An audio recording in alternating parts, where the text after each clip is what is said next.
Okay, so here's something strange, right? So I just pressed the live button That's right. and I didn't realize it asks you like if you want to broadcast in 1080p. Like, why would we not want to broadcast in high definition?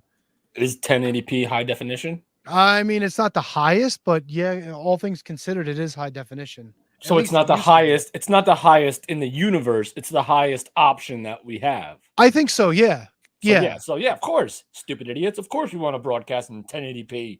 Yeah. Like, why wouldn't, like, look, 1080p. yeah, exactly. Well, like, what the fuck? Yeah, man. Get your shit together. Technology. Bro, there is so much wrong with technology lately. Oh, fuck me running. So, not only like I've told everyone, and here's the funny thing. So I'll go back to the 8th anniversary show to set this up for you. Oh So baby. good friend of the show, Ryan Van Winkle, Ah. prime proprietor of the Elementary Brewing Company, where we hosted our 8th anniversary show. When we were setting up, he actually looked at my MacBook and he's like, "Do you have the new keyboard?" And at that point, I had the old MacBook. And I said, "No, I have this. I don't know. I don't think this is new. I've had this for a while." And he goes, "Oh, okay." He goes, "Because the new keyboard they have sucks." And I didn't get it because I had an old MacBook. Right. A year later, my wife surprises me for Christmas. She goes, "I know you've been bitching about the MacBook, so I bought you a new one With the new keyboard. with the new keyboard." And this Oh fucking no. thing, I'm surprised I'm not having seizures every week. And I don't even know if you could see it in my glasses, but there's like a touch pad. I don't know if you remember, there's like a touch pad on top, like where the function keys would be. And depending on what you use, it alternates. So like if I'm watching a video on YouTube, it'll give me like the volume controls, it'll give me like a slider to go back and forth on the video. If I'm using Chrome, it'll give me like a little area where I could type in a search on Google and shit. So Google. it's pretty cool. It's intuitive, except for when it starts stroking me out, and now half the thing has disappeared. And when I stop touching the keyboard, it'll start flashing like I'm in a fucking discotheque in the 70s. It's fucking Discotheque. insane. I You know you couldn't like that one. you couldn't say rave in the 90s or the 2000s or even a nightclub today. You went discotheque in the 70s. Listen, man, being old is not just a gimmick with me, man. It's a lifestyle. That's a great point. You know what? You also made a great call wearing that Halloween shirt. I didn't even think about that. Yeah, you know what? It's the last chance I had to wear it. I've been wearing it all month. And I'm So, pretty sure it's in the dryer right now. oh boy. Well, maybe on the break you could go over there and get it. Pretty sure it's in there. So not only is my MacBook being stupid, but Saturday night, the wife and I are laying in bed, got the cable box going, flipping through the channels, and all of a sudden, I think we got up to FXX, which is like channel 1000 something, Sure. and it starts going back and forth with the channel next to it. And I'm hitting the button. I'm like, what the fuck happened? And next thing you know, you have Comcast. What happens when you turn on the box for the first time? It says like, welcome, bienvenidos, benenutos, or whatever. It has a welcome screen. Never seen that. The fucking thing never got off the welcome screen. It's stuck. My cable box is stuck on the welcome screen. You know what a headache it is to get somebody from Xfinity on the phone to try to get them to just send you a new box? Yes, you have to. That's why it's even worse with the direct chat on Yeah. like the not the text but the Yeah, the chat help box. chat. Yeah. Yeah. It's Not ridiculous. So I did everything. I disconnected it. I plugged it back in. Nothing changed. I reset all the system downstairs. Nothing changed. I sent a signal through the website to boost everything. That's right. Nothing changed. And then you get on the phone with them and they make you do the same shit over and over again. It's a cruel world, Tony. And on top of that, dude, the woman's like, "Oh, it's only a $15 charge to ship you the box." I go, "Wait a minute. This is your box. It broke. You gotta give me something here." It's probably not something a girl wants to hear. No, well, she waived the fee, so you know that I get women to do things when I talk to them. When they break their box. That totally went over your head.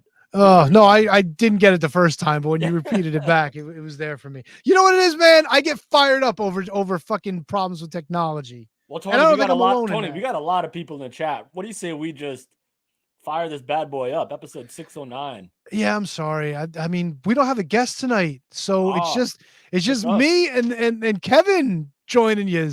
I don't know. There's a rumor Matt might be joining us later, but I'm kind of hoping not. I haven't heard that one.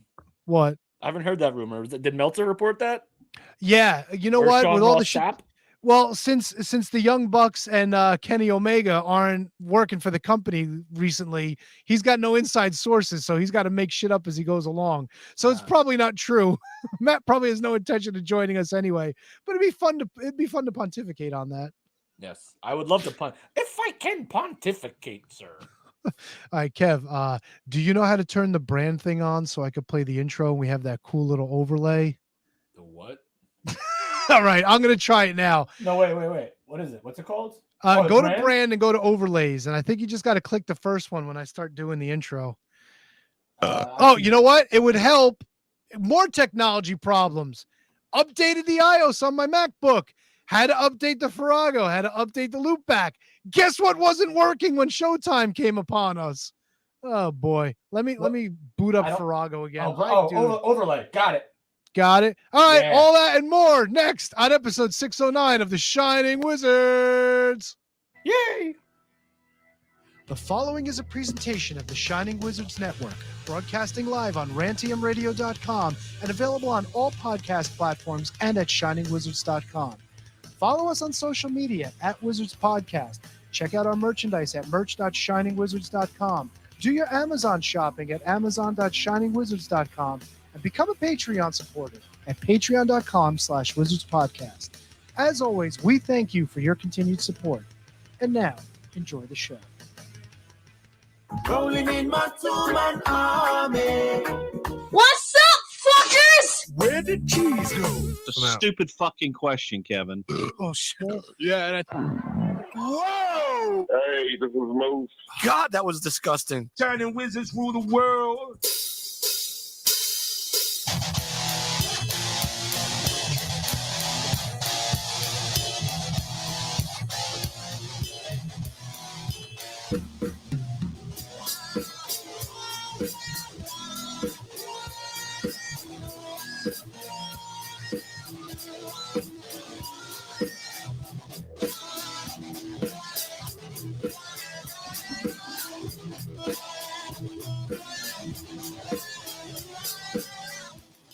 You are tuned in live to the Halloween edition, episode 609 of the Shining Wizards Wrestling Podcast.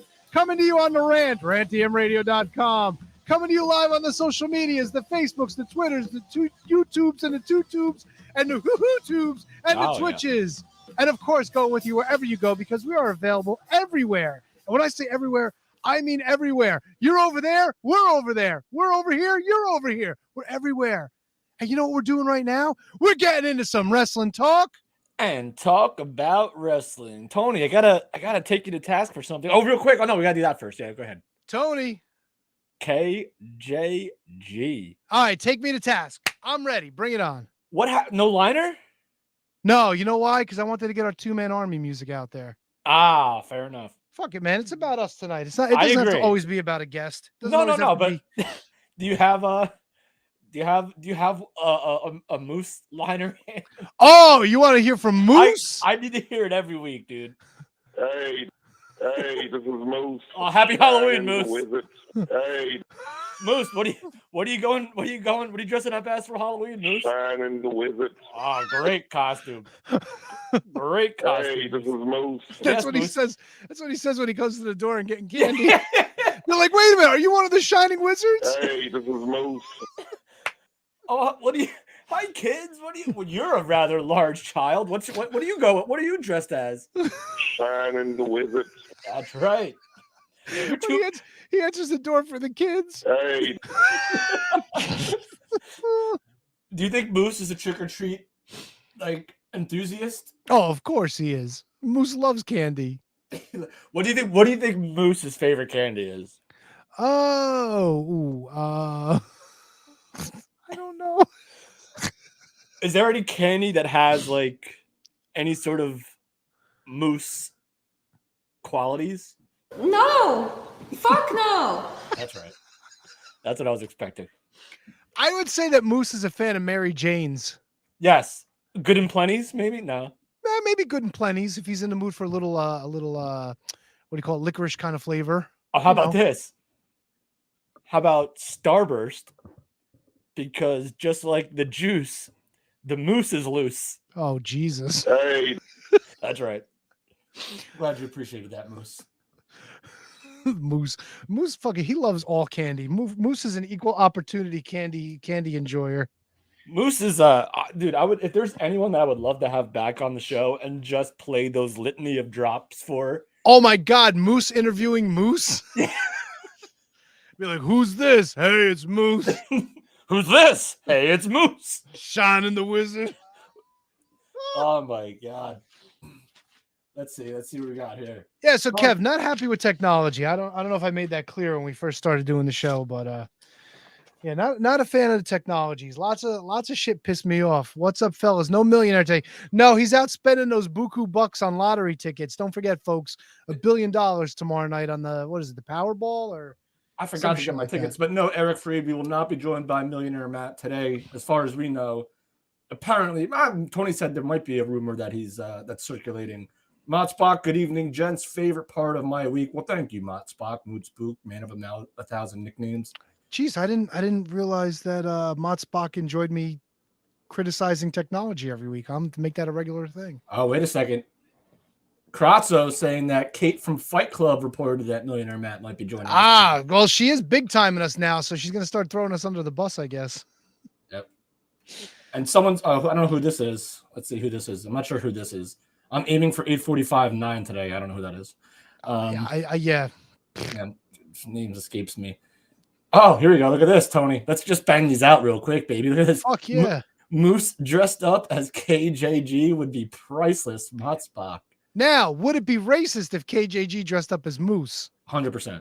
Really? Yes. What if she didn't what if she was No, KGG. Wait, did they say K? Oh, KJG? I thought it's Either way, it's racist. I thought it was Kate. I'm sorry.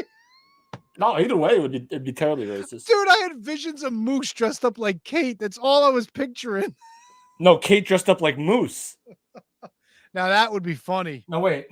Hold on. Let me pull that back up again real quick. Hold on. Yeah, Moose dressed up as KJG would be priceless. Mott Spock, Moose dressed up as KJG would be priceless. Yeah.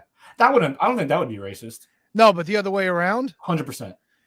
Well, I mean, if you let we're not getting into this conversation. This is not where we want to start on Halloween. You wouldn't even let me go there, huh? Nope. Not even doing it. Oh shit. Well, I hope you it. guys out there are enjoying your Halloween. I know I was looking forward to giving plenty of treats to the children of my neighborhood. So here's the problem. Wait, what did I miss?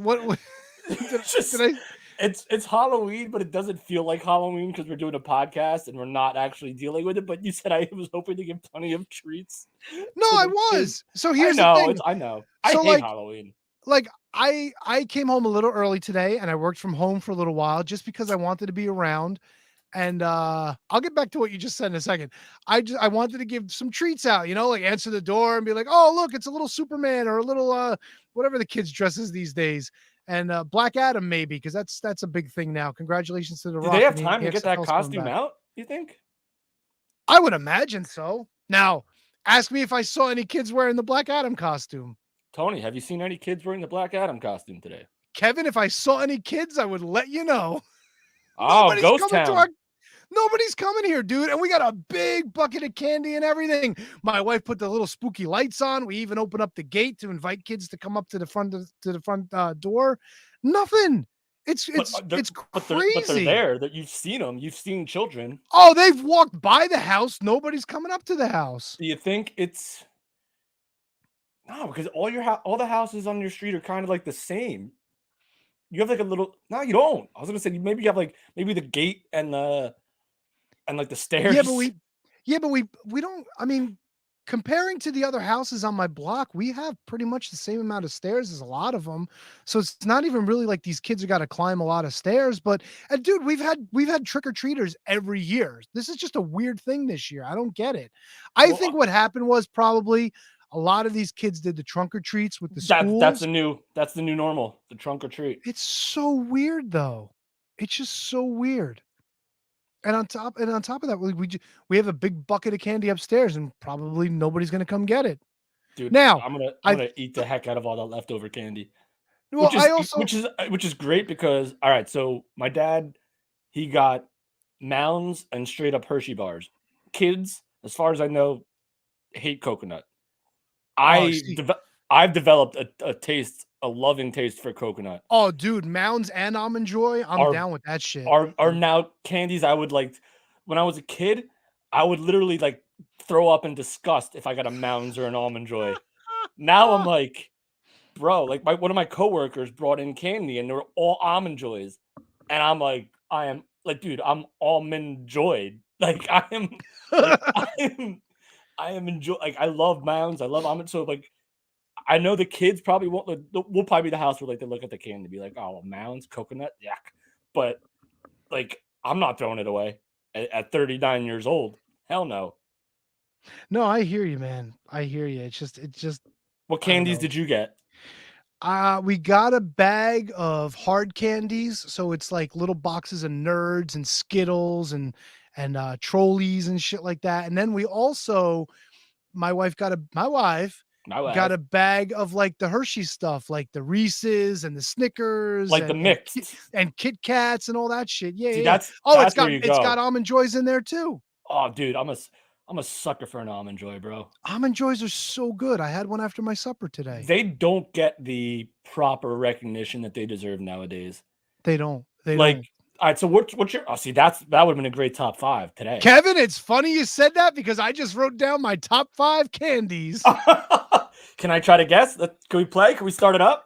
Yeah, we can. I don't have them in any particular order though, so it's my top 5s, but it's just 5 of them. I don't know if I could put one above all the others. All right, so I think the staple.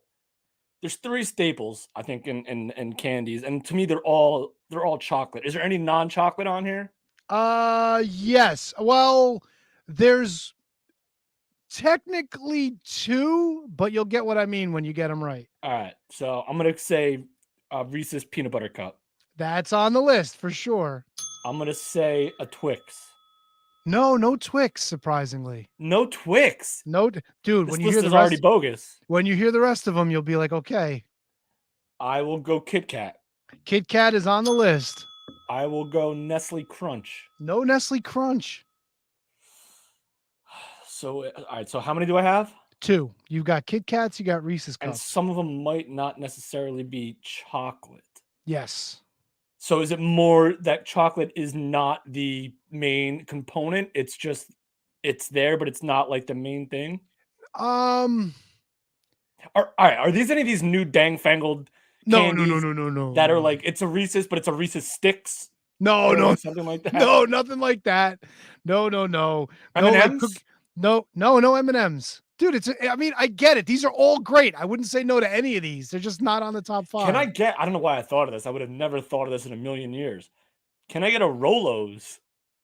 No, and you know what? Rolos are good fucking candies. Damn. I would not say. See, if it was all of my favorites, it would be like a top 50 easily. Because you know me, I don't say no to any of this. No, shit. you very rarely turn down food. Can I get a Snickers? Snickers is on the list. All right. That's 3. That's borderline for me. Like another one that I've like my go-tos are Twix, Reese's, and Crunch and Kit Kat. But a good Snickers is hard to Hey, find. you know what? I don't have it on the list, but I could go for a chunky bar too. Love me a chunky bar. Oh, chunky. They're the ones with the nuts and the raisins in it. You could break it into 4s. Is that the ones that like you get at like the airport? At the airport? Maybe? Like the big like. No, that's a Toblerone. Oh, okay. No, the chunky it's like a square. It's in foil. Yes, but I don't consider that candy. But it's chocolate. I consider that like a snack food, like a ring ding or really? a It's a Twinkie. chocolate bar, dude. A chunky, the little thing, and that like it's like a. You're thinking of something different. The chunky No, it's bar a chunky. It's in the foil. It's a chocolate. No, it's not really foil. It's a bag that looks like foil. Yeah, I know exactly what a chunky is. I don't consider that candy. I consider that like a snack food. Wait, Eric Freege jumps in. Do they sell Three Musketeers in America? Yes. Another awesome candy bar. Not on the list. Ooh, can I get a Payday? No, but that's another great bar. And a Baby Ruth with the peanuts on the outside. Fucking awesome. That's what I meant, Baby Ruth, by the way, when I said payday. Well, Baby Ruth But- is chocolate coated. Payday's not. Yeah, yeah. That's kind of like the difference. I meant Baby Ruth, but they're both I know what you meant. delicious. I'm there with you. I'm there with you. Can I get? Did I say Milky Way? No. Are any of them? Are any of them like fruit based candy? Like Yes. Skittles. Yes, Skittles is on the list. Okay. I love me a bag of Skittles. Ah. You got one more left. And this is the one that I'm not sure. I can't really explain. It's chocolate, but not chocolate.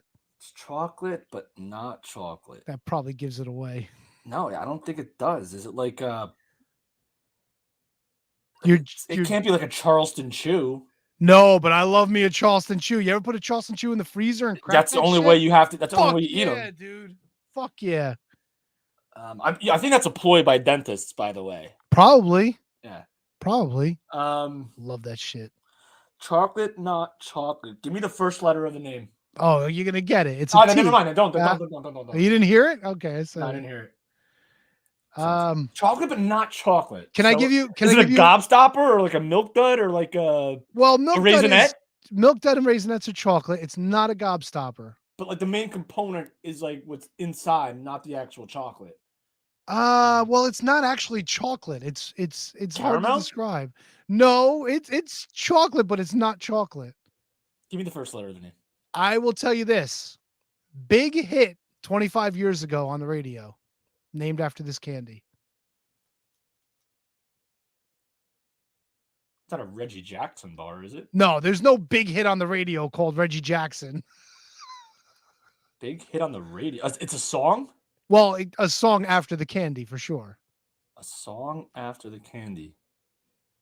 Is I- it Sweet Like Candy? Is that the song? No, it's not Sex and Candy either.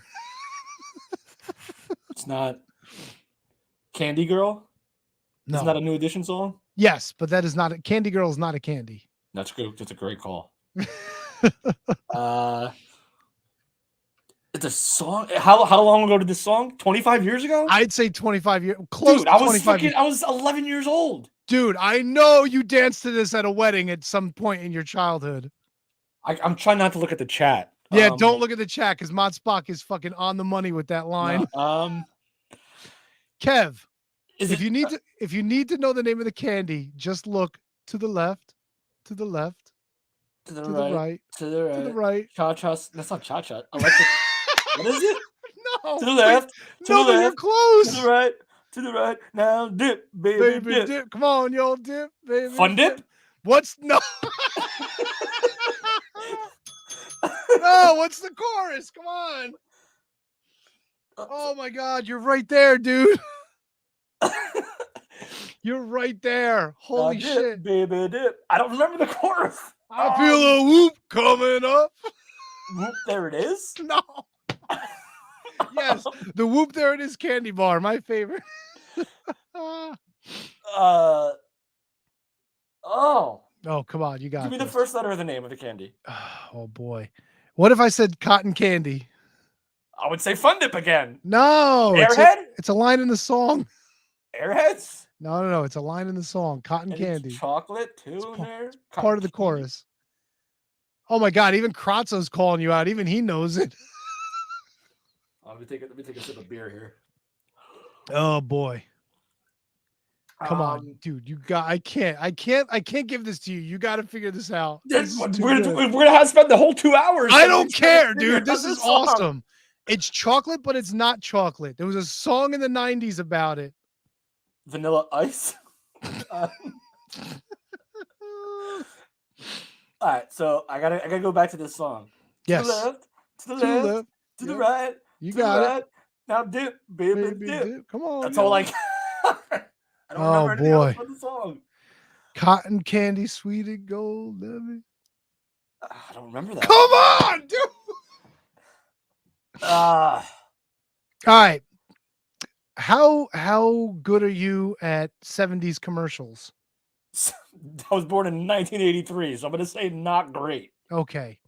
Yeah, don't read the chat, bro. I'm not reading the chat. It's my screen is so far away that this, Dude, when I do like this, that's me not reading the chat. And Okay. it looks like I'm doing like the Nazi like Heil.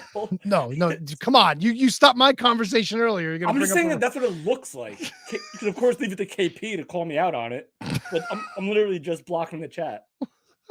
Well, don't look at the screen then, dude. Oh, look that's a at good call. look at your Dino Bravo figure. Or I'm whatever trying it to is. read. I'm trying to read your facial expressions. Oh my god. All right. Oh shit. So you wouldn't know the reference either from the 70s commercials. God damn it. I mean, what? Try me. All right. Whatever it is, I think I see becomes yeah, come on. How do you not know? Oh, it? Tootsie Roll? Yes. Oh, you're more disgusting than me. Shit, the mic died again. I might have to switch off. No, you're good. Dude, Tootsie Rolls are awesome. And I'm not even talking about like the flavored ones, which are really good. Just a good old chocolate Tootsie Roll, man. You've lost all my respect. For Tootsie Roll? Being in the top 5? Come on. No. I Disgusting. never turned down a Tootsie Roll. Tootsie like, Rolls are the worst. Dude, but they're so easy to eat, dude. You just plop them Easy down. to eat. Talk Yeah. about the Charleston Chew being a dentist ploy. The Tootsie Roll is the worst. Nah, Tootsie Roll's not sticky like a Charleston Chew. Oh, you're out of your mind. I don't know, man. Well, the Charleston Chew's not sticky. I was talking about when you put it in the freezer. Eric Freeds. Oh man, Tootsie Rolls are the truth. I'm not saying that JJ I Rowe, hate 'em. vanilla Tootsie Rolls are tops. I like the vanillas. I like the lime flavored ones too. Like they got all kinds of different fruity flavored ones, but yeah, man. Well, then it's just Laffy Taffy. No, because Laffy Taffy's a little different. Like I Or had a just Laffy Taffy. Taffy Maybe not earlier. Laffy Taffy's like the candy. It's just Taffy. Yeah, but Tootsie Rolls aren't sticky like Taffy. And you know what's better? I like the Tootsie Roll smidgies, the little ones, but when you get the one that looks like a dog turd with the cardboard underneath it, those are fucking awesome. Dude, maybe I'm misremembering the Tootsie Roll, but I remember it being sticky as all get out. No, you're remembering wrong, dude. I don't know what you were eating, but you were not eating Tootsie Rolls. I mean, like I know all candy gets stuck in your teeth, but if I had a top 5 candies that get stuck in your teeth, Tootsie Roll would be on it. All right. I mean, that's your call. I never had problems with Tootsie Rolls. Never. Maybe you have to get a Oh, Tootsie Roll. wait. The doorbell? Yeah, baby. We got trick-or-treaters finally. Look at you. Half an hour into the show, they're coming back. Now, do they come to the? Do you tell them hatch? Yeah, back door. Come to the hatch. A little creepy. Good parents coming up on my creepy house, walking to the backyard. Come on in. God, those were like the good old days of like Studio A. It was just like, come to just- the hatch. Yeah, come to the hatch. I'm setting up. You have to walk down. Like the guests would already be there. Me and Matt are just like showing up. So it's funny, like I put in a wired doorbell down here, but then I realized that the stupid Amazon thing will tell me when somebody's at the door. So now I have like 4 doorbells down here for some reason. Oh, you know what else rings? I got one of them fucking Apple doohickeys that talks to Siri. So now that I think that rings too. So I got fucking bells all over the place down here. Bells and whistles, baby. Fuck yeah, dude. Fuck yeah. So that was my top 5, Tony's top 5 favorite candies. So do I still get to do a top 5, or do I? You not can get do to as a many top 5s as you want, dude. Because I Let got me- I got right. a million in the hopper. All right. So before you get to top 5s, let me ask you a question, right? So a couple things happened when I was watching wrestling this week. Oh, that's right. We do talk about wrestling. Well, I just want to bring this up just so I can get it out of the way. There's actually a couple things that I want to bring up. I'm here for it. Number one, the bad. I'm really tired of hearing about CM Punk and the Young Bucks, and nobody gets along, and nobody likes Punk, and now the dog got hit with a door, and all this. Can this shit just stop already? Kev, I'm asking you, can this stop? Can you like put some feelers out to your boy Mike Johnson and tell him enough with this shit already? First of all, And I'm I don't not think blaming Mike Johnson's Johnson in particular. I'm just saying, like, he's like our liaison to that world, you know? He's not my liaison. I don't know where you got that information. Well, he's your boy. You always defend him. I thought maybe I you defend guys him were when like, he's wrong, but he's not my boy. Hardly my boy. So now, what exactly are you tired of? Are you tired of the I'm just stories ti- going around it, or are you tired of? I'm just tired of hearing it, dude. It's like I saw that the Young Bucks and Kenny Omega, Like they're appearing in like commercials and Yeah, shit. they're back. They're as good as back. I'd So be shocked if they didn't show up on Wednesday or Full Gear, or they have to be promoted for Full Gear probably. but now I'm hearing like, and we heard a couple weeks ago, maybe it was last week, that CM Punk, they're trying to buy him out of his contract, and like he potentially would have a lawsuit because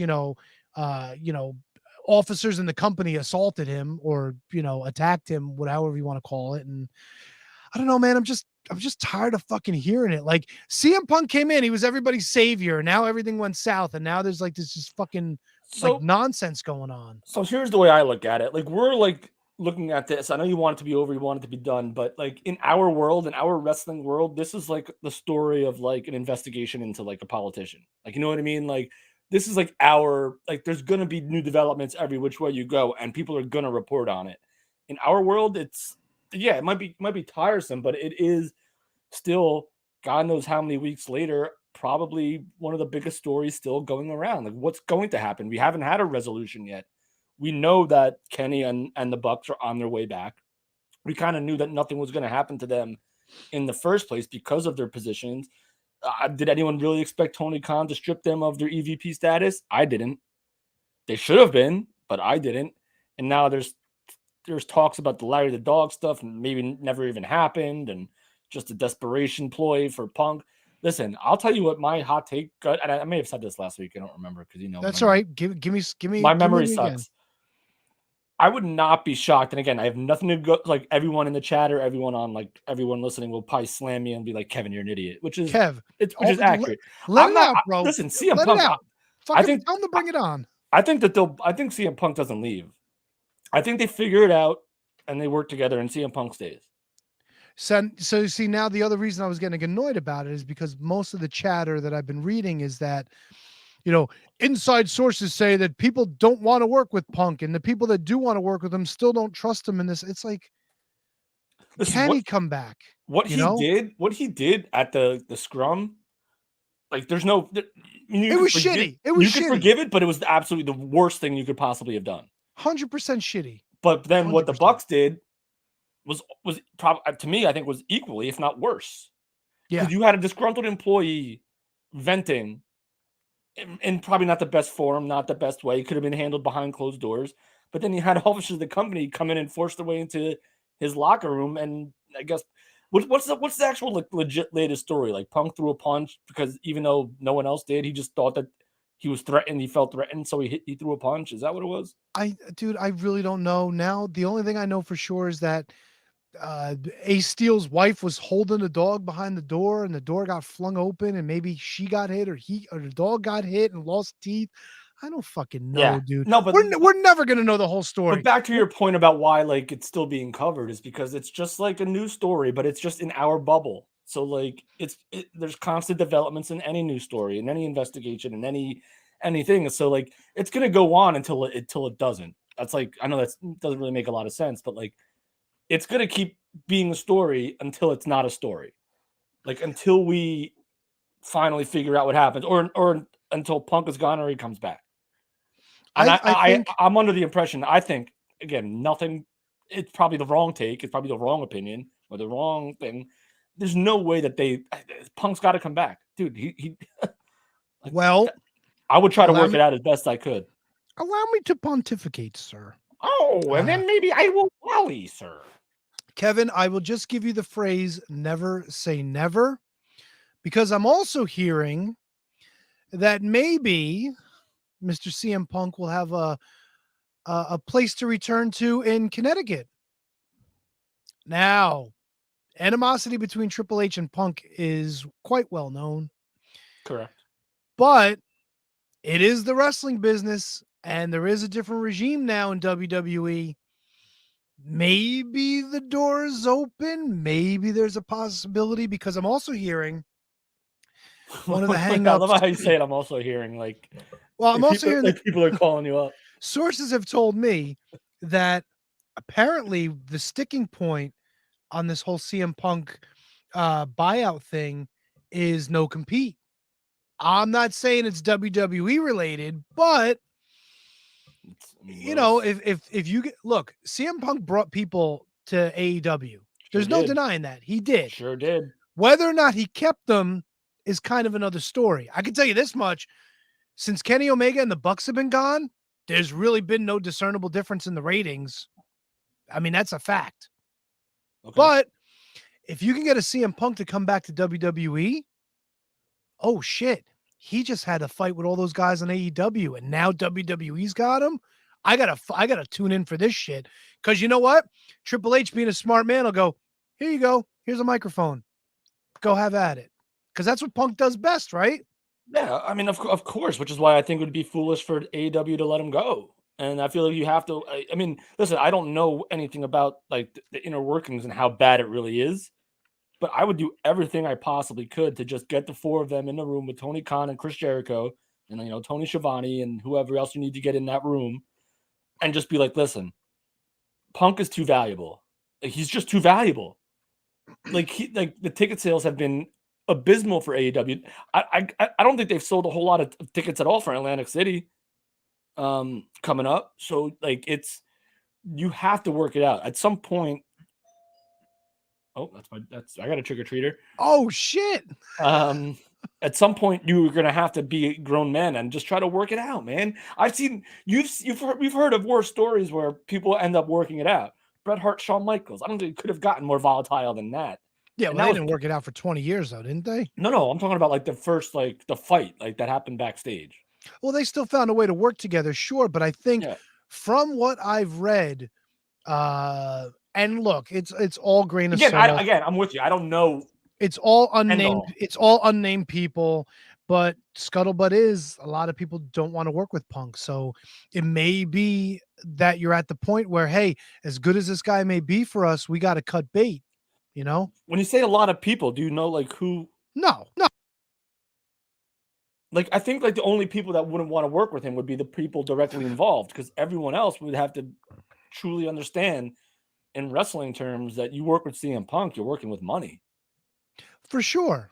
You're But working with ratings. But what he did, Kenny was, Omega and Young Bucks aren't bringing ratings. I mean, look, what Adam Page did, whether or not like he realized what he was doing, was kind of shitty. What CM Punk did was just fucking awful. Agreed. And everything that happened after the fact was even worse. Agreed. No matter who Like, threw yeah. the first punch, you know? Yeah, what CM Punk did was terrible. What the Bucks and Kenny Omega did was terrible. What Adam Page did was terrible. Then what CM Punk did back was terrible. Which goes to, I guess, to saying that like Tony Khan just doesn't know how to run a company. Nope. 100%. And that's what. And I love AEW. I've said it a million times. I'll say it till I'm blue in the face. I love AEW, and I've said it before too. They got Tony Khan. Not that I do, but Tony Khan has no idea how to run a professional wrestling company. Maybe he's good at football, international football. Maybe he's good at the Jaguars. Maybe he's good at everything else. In wrestling, he's just too close to being. And God, someone said this a long time ago. I won't mention his name, but he was 100% spot on. He's just a fan who has money and can do it. Yeah. And it's just unbelievable how accurate that statement became. I didn't want No, to I'm not saying it's the end of the world. Don't get me wrong. Like I still enjoy the shows, and I'm still going to go to shows when they come around. And I'm sure there's hundreds of thousands of people just like me that will also. But it's just this whole thing just put a real big black mark on what AEW was. Yeah. I'm gonna try to switch my microphone real quick. So if you want to talk or just pontificate on something for a minute, it literally should just take me 10 seconds to switch it, but I'm gonna lose my mic. So I will converse with the people in the chat. How about that? sounds good. Converse away. Let's check out Ryan Sullivan. Oh wait, this is Eric Freed's. Would the committee ever assault anyone? Is the Kate investigation still going on? Oh, I pulled up the wrong question, and that's a question for T-Donk. So that's not for me. Let me check out Ryan Sullivan. Can we just talk spooky wrestling? That was going to be the impetus of my random top 5. I don't know why I didn't think of this before. Hey, was this better? I got to turn this down. I hear you. I hear you. You're good, baby. Okay, I just want to take down the gain. I like and I hate these microphones at the same time. So yeah, I'm just gonna switch. I don't know why my soundboard just kept cutting out. I think it was because of all the software updating earlier. So Eric have to- Freeds, is Punk the new Hogan? In what capacity? He's saying his prayers, brother. Like, is I need a job, dude. like, is he tough to work with? Like, that doesn't work for me, bro. Like, what? I don't. Is Punk the new Hogan? How? I think that might be what he's going with. Like that, but yeah, I haven't heard any stories about Punk like not wanting to do anything. But he hasn't been put in a position where he had to. The Moot Spook, is there a lot of people in WWE left from when he was there? Off the top of my head, Sheamus, Daniel Bryan, Daniel obviously Bryan. Triple H. Obviously, if he's talking about for in the ring or in the old regime, then I have no idea. Wait, Daniel Bryan's in EC is an. Oh my God! Wow, what a brain fart. Sheamus. Oh my God! Well, Cesaro's still there, right? Yeah, Cesaro is still in WWE. That's right. Claudio Castagnoli is WWE Ring of Honor champion. Who else is Jericho's still there? Chris Jericho. That's right. He's leading Kevin Steen. No, was Kevin Steen there when Punk was there? Or is that already past his time? I don't remember. Roman was there. Seth was there. Dude, it's so weird when you think about who AEW has picked up over the past year alone, and they're still just kind of like where they were, a year before that. You know what I'm saying? Like, it's just so weird. Yeah, Eric Freed says Kofi Kingston was there. Probably Big E at some point because Big E was with Ziggler. Ziggler's there. Yeah, because Big E was there when Ziggler and AJ were together because he was part of that group. Edge, obviously, Mysterio. Yeah. R-Truth? Truth, Miz. Yeah. Wade Barrett, even though he's a commentator. Yeah. So there's a lot of people. But I don't know I don't know if he meant like in like behind the scenes type deal. How do I get rid of that? Okay. Yeah, just click on. There you go. Just click. It's actually really do I sound okay? Like I sound a little weird in this microphone. Am I coming across loud? I think you come across fine. Okay, just making sure. All right, cool. Technology is the issues are over. Thank God. Nope. Every week breaking everything. Every week it's either you or me always have some sort of issue. Yeah, it's just I hate this. Did I mention I hate my computer? Did I mention that? Computer. Okay, so that was the first thing that I really wanted to talk about. All right, I liked it. That was a good, engaging conversation. Second thing, look, MLW hasn't been around. I know they're coming back. They're supposed to be airing some. I really like their setup, by the way, for these MLW? last tapings. Like, I haven't seen it, so it looks really cool. And even in talking to Alex Kane last week, awesome guest, by the way. If you haven't had a chance. We've got just the interview on YouTube. We're trying to split some things up. So if you want to check out just the interview and not listen to us babble for another 2 hours, we should start sending that to along with the presser. We should start. That's a conversation for off the air. Send that link everywhere. Yeah, it's a great interview. So, I mean, I'm looking forward to MLW coming back. I don't like the fact that they're just kind of doing shit without it airing for months. Right. And we talked about that with Alex Kane. We talked about it with Myron Reed, everything like that. Well, not with Myron Reed, but you know what I mean. Sure. But dude, I'm really getting torn on the NWA. I really am. Now, I love me the Fixers. As a goofy act, they're tough guys, but they're like simpletons kind of. And to me, it's endearing and it's entertaining. And these guys are actually wrestling. I tell you who else I liked. Orlando Friedman had a match this week. The people ate that shit up. It was awesome. And he's like fucking 4-0, this dude. But he's so much better than Marco Stunt. It's fucking insane, dude. The people loved him. What the Spectaculars? He's the little guy who's like his brother is in the Spectaculars. Because I remember having this conversation when that other. I'm sorry, this is gonna be my NWA ignorance. Even though I didn't watch it this week, but I have been watching it a lot. What do you got?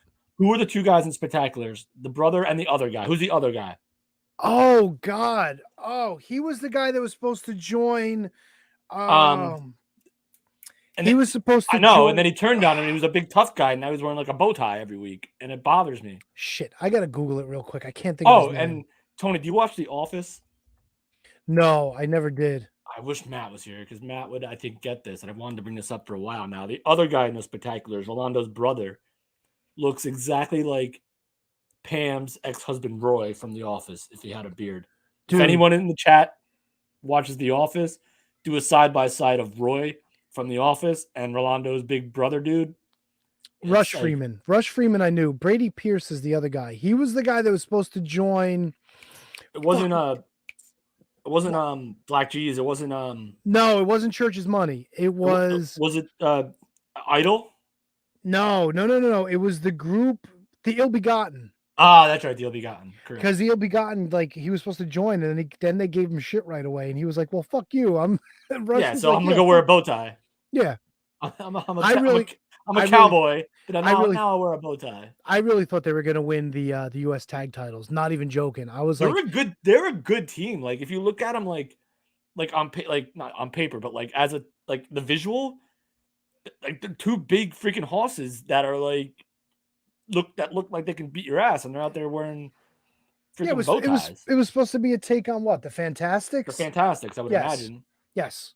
So, I mean, I get it. It's NWA. I get why they're doing it. Other thing that I liked. There you go, Marco. I mean, Kratzo. Absolute Roy. Yeah. What is from Roy from The Office? Looks exactly like him. Gotcha. Doppelganger. Oh yeah, hot take by the way, Pam. POA, baby. That's not a hot take. I know it's not. I just wanted to. Pam was great. There. You know what else she was great in? Blades of Glory, when she was hitting on fucking what's his name, and she's wearing all the lingerie and shit. No, I've never seen Blades of Glory.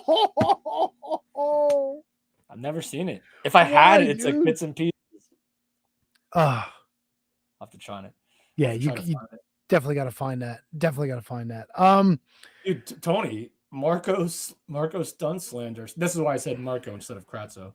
Marco Stunt Slander. Matt's not even here. Yeah, Marco Stunt's a piece of garbage. That's all there is to it. I agree with Matt on that. Okay. He's a piece of garbage. He is. Piece of garbage? Kinda. I think you gotta walk that back and like say something else with like what you really mean. Because you don't know that he's a bad guy. He is a piece of caca. There you go. Okay. I mean, it's strong. I don't know what to tell you. I mean, but he's a piece of garbage. Yeah, that's like, to me, that's like an insult. That like, no, you know why? Because he if you're walking down the street and like you stepped in dog do, you'd be like, oh man, I just got Marco Stunt on my shoe. Dude, I think. I'm just saying. Like, none of us know him personally. How was he? Dude, he hung out with an actor's son and a dinosaur. I mean, how cool could he be? But that doesn't make him make him a herb. It doesn't make him a piece of garbage. Well, I mean, he was sucking a dildo in a Game Changer wrestling ring. I mean, you know. But oh boy. All right, time to toss another one back. All right, so the other thing I like, Kenzie Page. I've been talking about her. She's gotten so much better. I'm telling you, one day she's going to be an NWA Women's World Champion. Tag champions right now, pretty empowered. She had a great match against Misa Kate. A lot of fun. Dude, whenever you say Misa Kate, I think like Jar Jar Binks. Yeah, Misa Kate.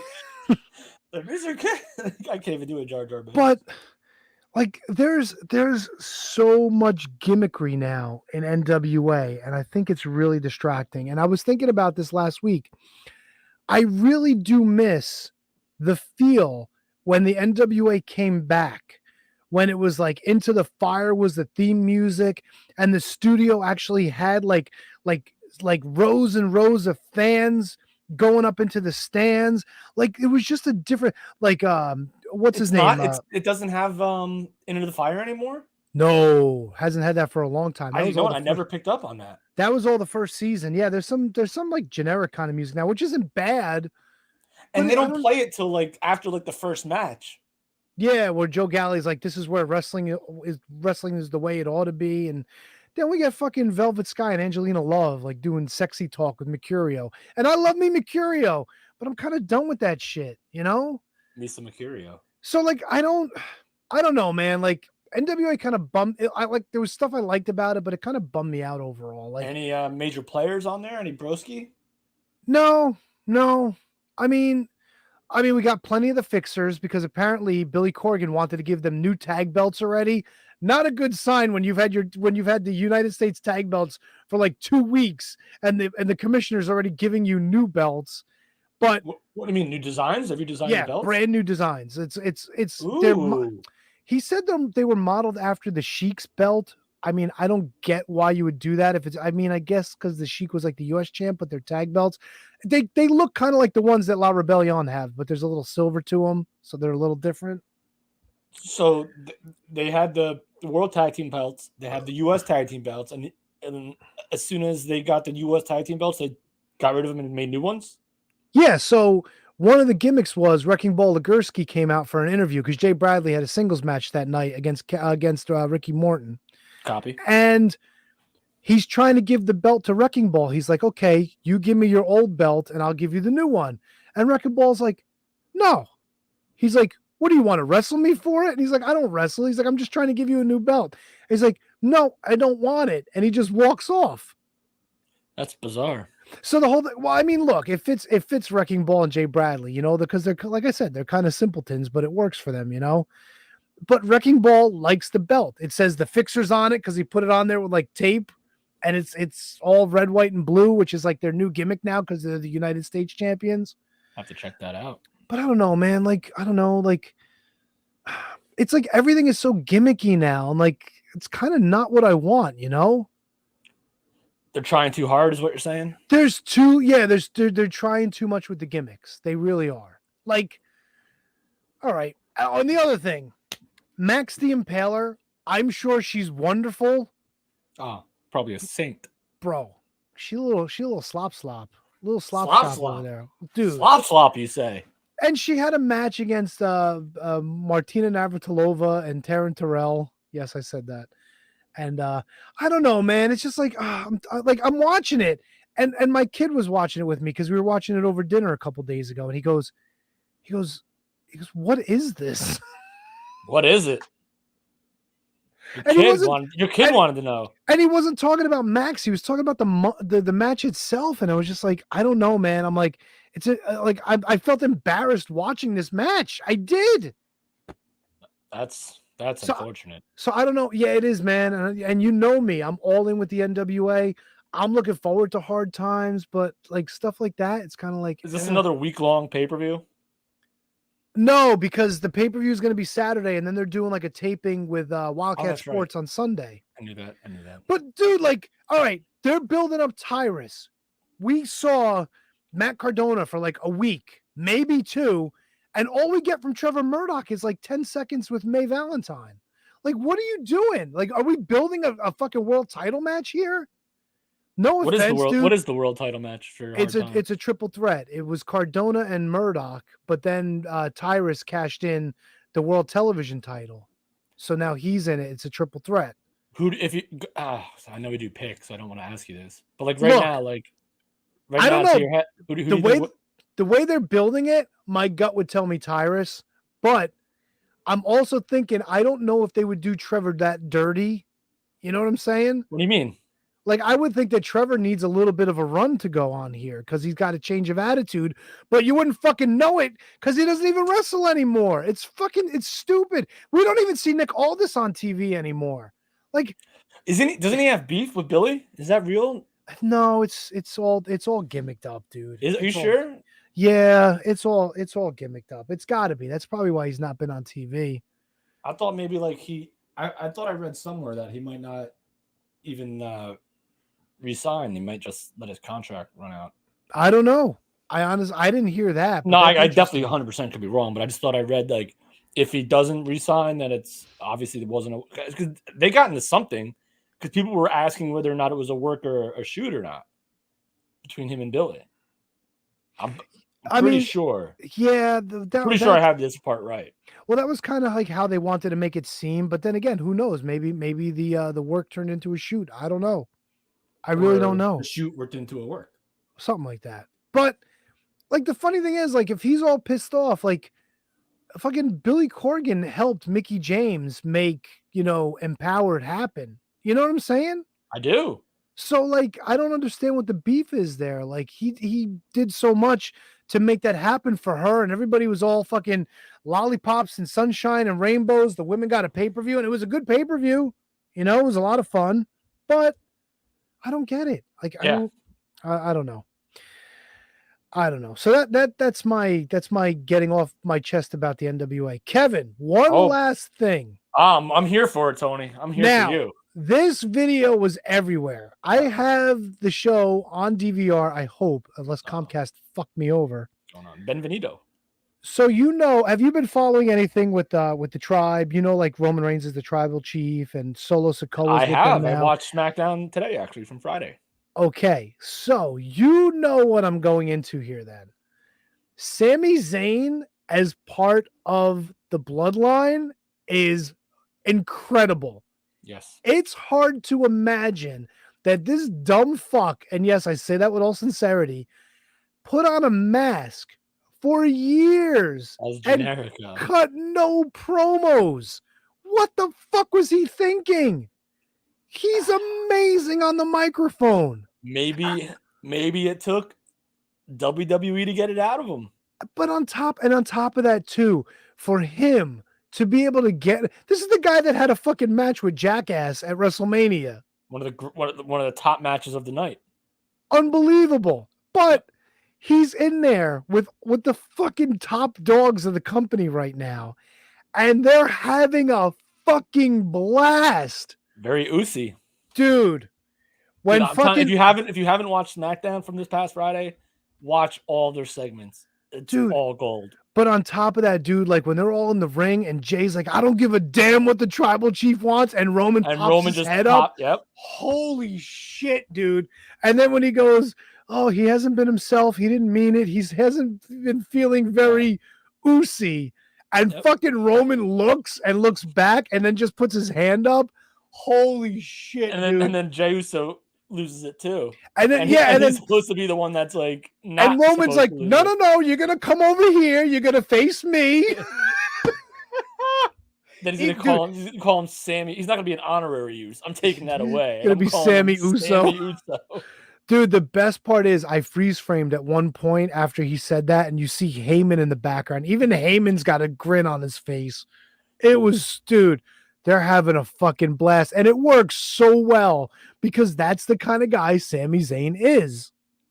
It's incredible, dude. It's absolutely incredible. Dude, I might have to start watching WWE again just for this. I'm telling you, SmackDown's better than Raw. Raw's okay. Raw's been better, but SmackDown is just the bloodline just literally puts it over the top. It's so good. It's so much fun to watch. Who would have thought after years of us not even really worried about WWE that this is where we would be now? Yeah, it's crazy. I think Raw still has some work to do, but I mean, they're not like you have the bloodline on SmackDown, and then you have the why am I blanking? On Finn Balor's group. Oh, Judgment Day. Judgment Day. And so they're just as good. And then you have them feuding with AJ and the Good Brothers, which is cool. But the bloodline is, I think, head and shoulders above all that stuff. I tell you what else I like. As much as I wasn't crazy about Dominic Mysterio teaming with Rey, this whole thing with Rhea Ripley has been fucking phenomenal. It's perfect. Phenomenal. It's so good. And he's got like, I'm not going to say it's like X-Pac heat, but like people hate him so much. And I think it kind of is X-Pac heat, but he worked it so well and he's good at what he does. Like he's a good promo, man. Yeah. Like he's a decent promo. So I think, and he fits right in and it's so good. I love like the Bloodline versus Original Club stuff is really cool. And Tony, how about this? How about this return on Friday? Do you know who I'm talking about? It wasn't Bray Wyatt, was it? Nope. Beep beep boop boop. Oh yes, boop, boop, yes. Boop, boop, boop, answering boop, Ronda boop, Rousey's boop, challenge, boop, but she's just Emma now. She's not, she's kind of just Emelina now, right? Like no, she's just Emma. She was never really Emelina. Well, I know they kind of brought it back and then just speaking of bringing things back, what happened? I have video. I think it's on my Facebook page of you and Mega Powers. Mega Powers doing when he it was on here for Mega Slam for promotion. Yeah, and the two of you are on the couch like that. and it's so weird though because at that point we didn't have like we weren't doing like the video component, so there's no one could hear what we're actually doing it to. Yeah. So it's just like me and Mega Powers. Just I literally like, just recorded it on my phone. I was laughing my ass off. yeah. So, but we're just doing the Emma. What happened to Lacey Evans? Is she gone already? I don't know, Tony. That I don't know. They brought her back and like they were making her like like a sad story, but then she turned heel and it's like then she just disappeared. I don't know what they wanted to do with her. I think they're just trying to hold her off so maybe some of the stink goes away until they bring her back, like the Vince McMahon stink, like the wishy-washy, like not you're this, now you're that, now you're this, now you're that. Wasn't she supposed to? Who was supposed to be pregnant with Ric Flair's baby? It was supposed to be her, wasn't it? Oh God, I forgot about that. Yeah, it was supposed to be her, and then that was when Charlotte, that was a long time ago, though. Well, Charlotte was like, "Fuck this," and then Rick was like, "Yeah, fuck this," and then Andre Orlo left, and that was it. Andre Orlo. Or Olio, whatever the fuck his name is, the dude that's Andrade. in WWE now. There Andrade. you go. Oh, yeah, no, I think he's still there, Tony. I think he's still in WWE. Oh, that's right. He was there when Punk was there. He was there when Punk was there. That's right. So was Rusev, Miro. Oh, Rusev and Claymore were at Sheamus's wedding over the weekend. You know what's so funny? I just saw that today. Not only were they at the wedding, they were in the wedding party. Yes. Claymore and Cesaro, who's still with WWE, was also in the wedding party. Oh, I didn't see Cesaro in there. I saw Claymore, Little Dude, Miro. So Little Dude must have been one of her relatives or something. Either one of her relatives or one of like Sheamus's pre-wrestling like Sheamus's like college buddy or something that you just can't get rid of. Could you imagine that? Like it's like your wedding party is fucking Rusev, Cesaro, Claymore, and Johnny, my fucking college roommate. Right. Johnny roommate. We have Johnny wrestling. We have Johnny roommate. Holy shit! Those not gonna lie to you, not that much shorter than Rusev though. No, but you could tell one of these things is not like the others. No, dude, it was so bizarre. I'm trying to figure out who he is. I'm like, who is that guy? Which one are you? Are you a Singh brother? What are you? Are you? Who are you? Oh, Randy Orton's got to be coming back soon too. No, he's been out for a long time. I have no idea what his. I'm waiting on Randy. I'm waiting on Cody. Like shit's gonna be on come Royal Rumble time, dude. That Royal Rumble is gonna be loaded if they don't come back before. Well, speaking of loaded, Kevin, we got Crown Jewel this weekend. That's right. We've got the Usos defending the undisputed tag titles against Ridge Holland and Butch. Bianca Belair in the last woman standing match for the Raw Championship against Bayley. Oh yeah. Braun Strowman versus Omos. Omos. See, I hate when it's Omos. But it's spelled O-M-O-S. Yes, I get it. No Omos. Whatever. His name is his government name is Tolulupe Omo Gebhin. Sure. He's Jordan. That's his name. Jordan's in quotes. So there you go. Drew McIntyre versus Karrion Kross in a solid steel cage. I'm actually kind of pumped for that. I am too. You know what? This is not a terrible card, to be honest with you. Brock Lesnar versus Bobby Lashley. The OC versus the Judgment Day with Rhea Ripley. And in your main event, Roman Reigns defends the Universal Champion, undisputed WWE Universal Championship. That's sorry. Right. Against the one and only Pokemon Gold man himself, Logan Paul. Should be fun. Now, here's the thing. I will warn you now. Uh-oh. As far as I'm aware, bell time is noon Saturday. So the wise wizards would have their picks in Friday night so they don't oversleep on Saturday morning and forget. That's right. Write that down somewhere. I'm looking out for you today. 10:59. Yeah, I don't know what time. 10:59 a.m. Yeah, so let's bet on the fact that the pre-show is at 11, and we'll take it from there. Yeah, I don't think they have any matches on the pre-show. Who knows? I don't know. I think the Crown Prince of Saudi Arabia wants Yokozuna and Big John Studd to open the show. Dude, I went down a rabbit hole. Like I'm a big Royal Rumble mark. I watched the greatest Royal Rumble again and that guy that they brought in to like pretend to be Yokozuna. Oh, the big Chinese dude? Or I don't know where he's from, but I thought he was from China, no? I mean, are sumo wrestlers from China typically? Oh, was he a sumo wrestler? Well, look, fucking the Shark, fucking Earthquake. He was from That's Canada. fair. John Tenta. He was But a all Yokozuna, wasn't he? But all the sumo is pretty much, as far as I know, someone can correct me. It's pretty much a Japan vehicle. Well, it's a Japan vehicle, sure, but I mean, they even have like sumo competitions in the United States. That's Like fair. sumo's fair. worldwide, dude. Sumo's like everywhere. We're gonna do a sumo podcast next week. All sumo all the time. Oh my god, if we can get Matt and a fucking Mawashi to do a fucking episode, that would be amazing. What if we did like? I'm not gonna do it, but like, what if like you guys did like? Yeah. Kevin just wants to see me and Matt naked. Yeah, no, not Big nude. meaty fellas slapping meat. No, but like, what if you did like the inflatable costume gimmick?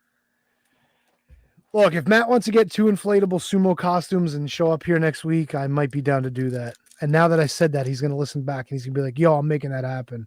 Like, I mean, because it would be unfair for me to do it with either one of you. No offense. Well, of course, because you'd beat the shit out of both of us. That's correct. That's exactly, Got a Snicker bar, by the way. Oh, the Snicker bar. I'm jonesing for a Mounds. I had an almond joy earlier. Top notch. Oh, the best. The best. Tony, I got a plethora of top fives I want to bang through. Ooh, baby. What do you want to do? What's your call here, Coach? I'll do the Patreons if you want to go get a beverage, and then you can give me a second to get a beverage when I'm done, and we can take it from there. Boom. Dynamite. Love Fuck yeah. So, actually, how do I get rid of it. Kevin? Wait, how do I remove myself? There we go. Do I have No. to remove myself, or can I just No, keep it you're there? good. Okay. Just mute your microphone. I'm sorry, folks. It's Halloween. I'm in the spooky spirit. I'm eating myself all this fucking candy because none of these snot-nosed kids in my neighborhood know where the good shit's at. So I'm going to be stuck with a lot of candy. I'm going to be a fat motherfucker by Christmas time, but it's all good. My kid actually has me doing weight training now. And we've only been doing it on the weekends because the week sucks. He had me doing all kinds of shit. We did back and buys this week. We did it Saturday. My biceps are still sore. I was in the shower Sunday morning. I couldn't even lift my arms. He's a fucking beast, my kid. You might remember him from like 10 years ago. He was like a little kid, like with a high-pitched voice and everything. Now he's a fucking monster, this kid. It's unbelievable how things change in 10 years. You know what else is unbelievable? Supporting us on Patreon, patreon.com/wizardspodcast. For as little as $1 a month, you get to be a Patreon producer. We will talk about you each and every week. If you give us a little bit more, we'll give you a little bit more. Actually, we'll give you a lot more. For $3, you get every single one of our episodes in the exclusive Patreon archive. Good shit in there, man. Crossword puzzles, watch-alongs, what-ifs. We've been answering your questions. We got to do another one of those soon because those are a lot of fun.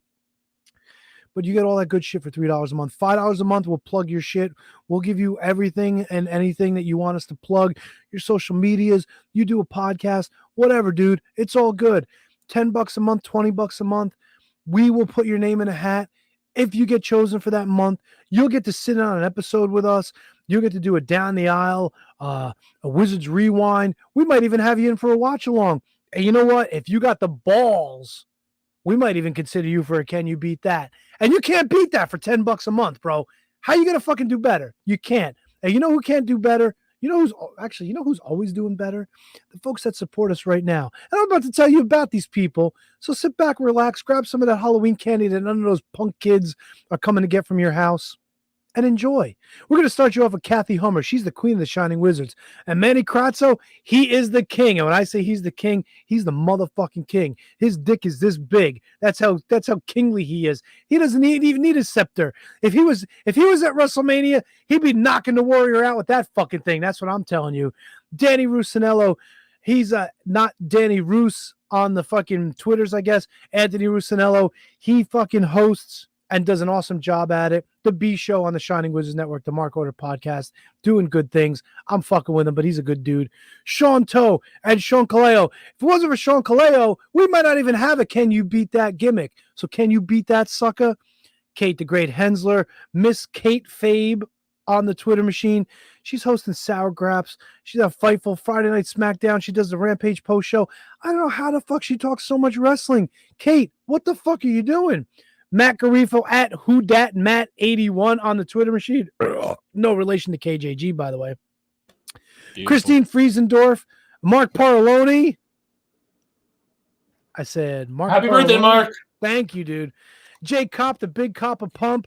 Thomas Kops, the Mod Spock at High Five Tom. He does the marking out ROH Revelry with the William Mercier Jr. guy, but we'll get to him later.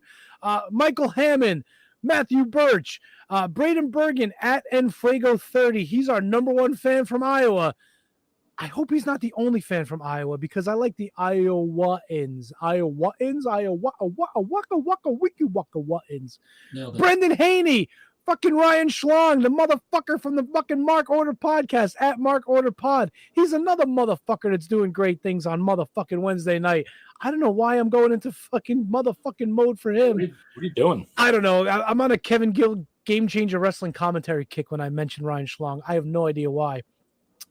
Asian Joe, David Henry Bauer, number 3. His pal Antonio Halserman makes experimental music at, write this down, folks, Harvestman Records 856.bandcamp.com/music. LOL, Mike Peterson. That's the one and only Mike Peterson, if you didn't know by his Twitter handle. The Daily Smart, thedailysmart.com. Sorry, at the Daily Smart on the Twitter box. The Daily Smart helps you. That's right, you. I'm talking to you. Find the latest wrestling news along with up-to-the-minute daily podcast. Matter of fact, I got a lot of my information on AEW from these guys. Shh, don't let that get out because these guys are going to fucking blow up soon. You're going to fucking be there. You're going to be like, I knew these motherfuckers and they're motherfucking awesome. Don't forget, they deliver YouTube videos to keep you in the loop. Kevin Rogue at Your Pod, at JJ Rogue Means, at TOTS Pod, at Tots Pod. You know what my favorite pod is that Kevin Rogue needs to get on? Tits Pod. It talks all about, well, you know, Kevin Rogue is a fucking awesome dude. He's handsome, Kevin. He's actually going to be one of the hosts of our 11-year anniversary show. But, last but certainly not least, we brought him up earlier. It's only fair to bring him up again. The one and only at W. Mercier Jr. It is the one and only William Mercier Jr. You gonna pop me in or do it? Oh, I got to do everything? Oh, I thought that's how we roll. I thought. I don't know. Yeah, but I don't know how to do that. Let me see. Okay. Wait, let me see. Oh, shit. Now we're full screen. What did I do? Hold on. Let's try something here. Does this work? Wait, does No. this work? Does this work? Oh, you got to hit that gimmick. Hit the gimmick. No, which one? Which one? The first one. Try the first one. First one? Yeah. Okay. You know what? Here, we'll do Yeah. this. Wait, we'll do this. All right. So what else? Now we we'll gotta do this. Now There we'll you do- go. there we go. Lives are gonna be.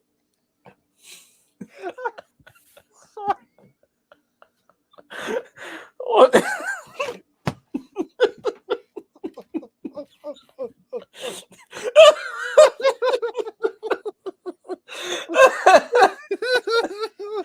All right. Wait. Let me tee it up again. All right, hold on. Oh shit! I hate this view. Last but certainly not least, Milliam. Holy fuck! The Millennium Man, Sid Vicious. William Mercier Jr. Lives are gonna be in William Mercier's hands. You know what I mean? I do know what you mean, Kevin. Holy shit! That was incredible. I hope Milliam like that. William Mercier Jr. Holy shit! Oh my god. Whew. That's it. That's how we do it. Do you need to take a break? You know what? I think I'm gonna grab an adult beverage. Give me 30 seconds. You take 45. Take 45 seconds. Thank you everyone for listening to us on the Shining Wizards Wrestling Podcast. Join the Shining Wizards Patreon for as little as $1 a month. I know Tony already did the whole read, but it's worth another plug. You also follow us on all social media platforms: Twitter, Instagram, TikTok, the book, the Twitcher at Wizards Podcast. Subscribe on to us on YouTube. Matt, great job, Matt. At Shining Wizards, youtube.com/Shining Wizards. Spread the word by using hashtag Shining Wizards. Why not? I never thought about using a hashtag for Shining Wizards, but that's a great idea. Kudos to the millionaire for that.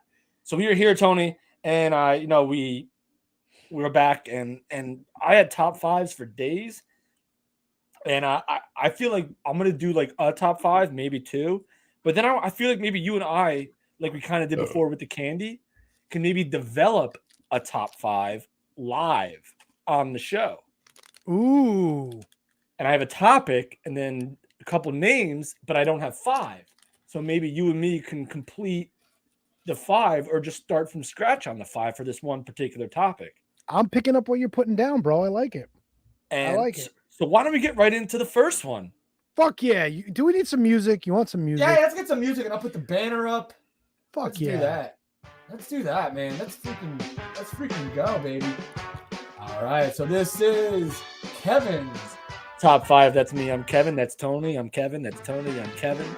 So Tony, I have to do this one because this time next week, this can be an obsolete list. Uh-oh.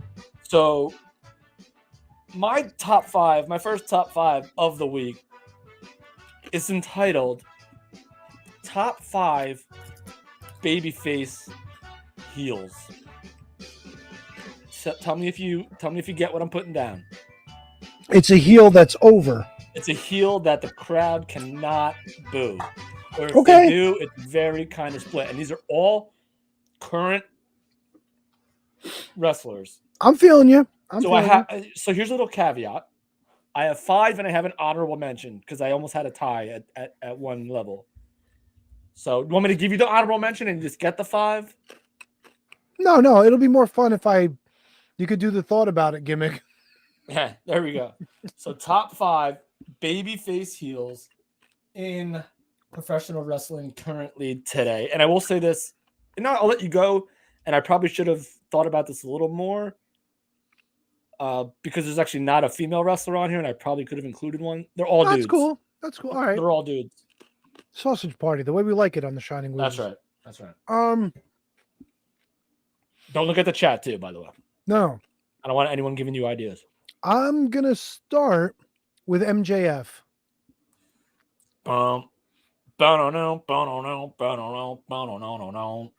Yes, Tony. MJF comes in at a whopping number 2. Whoa! That's right. Someone ousted him, bro. He was number 1, but I switched it up. Wow. MJF comes in at number 2. Dude's been on fire. I don't know if he necessarily likes it, but he's the crowd loves him since his return. So he is number 2 on the list. This one, I mean, you said you've been watching WWE, so I'm going to go with this. I don't know if you'll have him, but I'm going to say Brock Lesnar. All right, so Brock Lesnar's tricky because I don't know what he is yet. Like, he's coming back. Bobby Lashley's a babyface, so he's coming back to fight Bobby Lashley, but he's still not really kind of like a heel yet. Yeah, but he came out and attacked Bobby Lashley I get it. to make his return. It was a heel thing to do, but like, is he? I still don't know what he is yet because he hasn't been back on the show as far as I know, other than like a pull apart. So no, I understand why you went there, and I thought about it. Okay. But how about give me a Jon Moxley? He's a babyface. Is he really? Yeah. Okay. Sorry, my bad. Did you hear that? Was that a toilet flushing? No, that's the pipe. I don't know what's happening up there. What do you have, critters in your house? No, so I'm literally sitting next to a pipe. Yeah, it's a drain pipe, isn't it? It's a drain pipe. Yeah. And so I don't know what that was. It's probably a toilet. I don't think so. Your dad's logs are coming for a visit. It's a log jam. It's a log flume. Welcome to the jam. All right, Tony. No. So no Brock, no Mox. Oh shit. That people that are heels, but people like them. Love them, not like love. Love them. Well, maybe not love. Well, maybe number 5 is not love, but 5 is definitely a strong like. Ooh, this is getting to be tougher than I thought it would be. It's not. This is a doozy, and you might not think it if you haven't been up to date on a lot of the current product on the 2 major shows. I will say this: honorable mention is not a major show, but the rest are either one or the other. And actually, yeah, okay, so one or one or the other. So you mean AEW, WWE? Correct. Okay. But there's One one of them, mention. honorable mention is the Probably somebody on subsidiaries. Impact. Impact, NWA. No, I'm saying it's probably somebody on Impact. No, I just said what I said. that's a yes. Yes, I said what I said. But just listen to what I said. I'm trying to help you. I'm trying to help you get the honorable mention. Who else is bad? Actually, you know what? I might have to redact the honorable mention because I'm thinking he's more hated now than he was initially. All right, redact it. I'll redact the honorable mention. That's it was all. It was Broski. It was Cardona. I was gonna go there as a guest because I really have no idea. I was thinking like maybe Eddie Edwards because I thought people liked him, but then he was like heel. It was Cardona, but he's become like full fledged. Like we don't give a shit about you. Not like we don't give a shit about you, but like we really don't like you. All right, so Broski's out. No honorable mention. Come on, man. Do you consider the Bloodline heels? I do. So if I were to say somebody like I don't know, Sami Zayn? Sami Zayn would be number one. Fuck yeah, dude. Now let me ask you this. Anybody else from the Bloodline in the top 5 or no? Because I would say Roman on top. Roman's number 4, baby. Holy shit.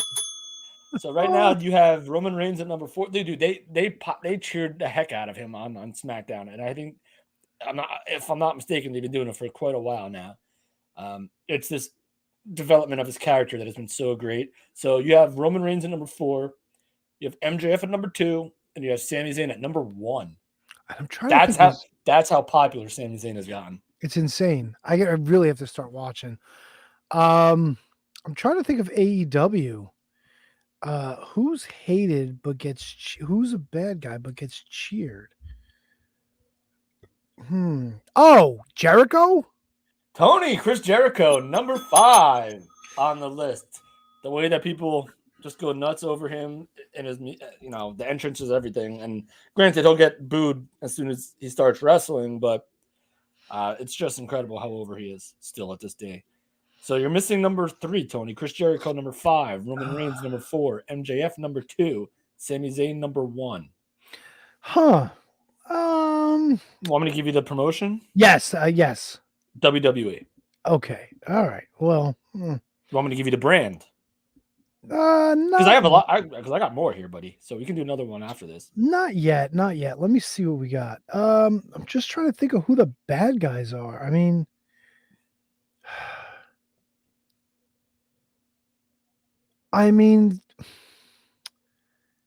No, because he's a face. No, I think they're a face group. No, I don't think anybody gets cheered in that group, do they? Nobody gets cheered in Judgment Day, right? Like they're all just not at all. Not they're all just assholes. Eventually, Rhea probably will if she hasn't already. But yeah, she's probably the only one that's going to break out as a face. Yeah. Well, until fucking Dominic decides the error of his ways, but whatever. No one's going to care about Dominic ever. Sorry. I like him, but no one else is going to care. Nobody's cheering for Sheamus's group, right? Like Sheamus. Well, they're baby faces. That's what I mean. Yeah. They're actual. But they were heels though. They were, but I think they are positioned as baby faces because they've been feuding with Imperium. Do people cheer for Otis anymore? No. No, they hate him. They hate Alpha Academy, don't they? They hate Alpha Academy because of Chad Gable's brilliant gimmick. Yo, Chad Gable. I know that the comparisons are made because of like the Olympic background with Kurt Angle, but his obnoxious nature is almost equivalent to what Kurt Angle's was. It just stunk that Kurt Angle developed it right away, and it took them years to get Chad Gable right. Like Chad Gable is hysterical. Are they cheering for Karrion Kross? No, sir. No, because he's completely bad. This is tough now. I think you're missing a glaring one. No, fucking bro is a face. Who else am I missing? Is it a tag team person? Nope, you were close with bro. Well, who's he? He normally team with Randy Orton. Is he teaming with somebody now? No, I'm saying you're close. I didn't say that they were allies. Oh, is he like a pothead? Come on. Who's bro teaming? Who's bro feuding with? I didn't say no. Come on. No. Well, you said I didn't say he was teaming with him. I didn't say it was an ally. No, feuding with him. No. Come on. Oh God, dude, I don't. This is so blatantly obvious. I know, and I'm gonna feel like a dick when I don't know it when I fucking hear what it is. Don't look at the chat. No, it's not somebody he's teaming with, but it's somebody like Bro or Somebody that he's been associated with. oh, I wish Matt was here actually for this. fuck.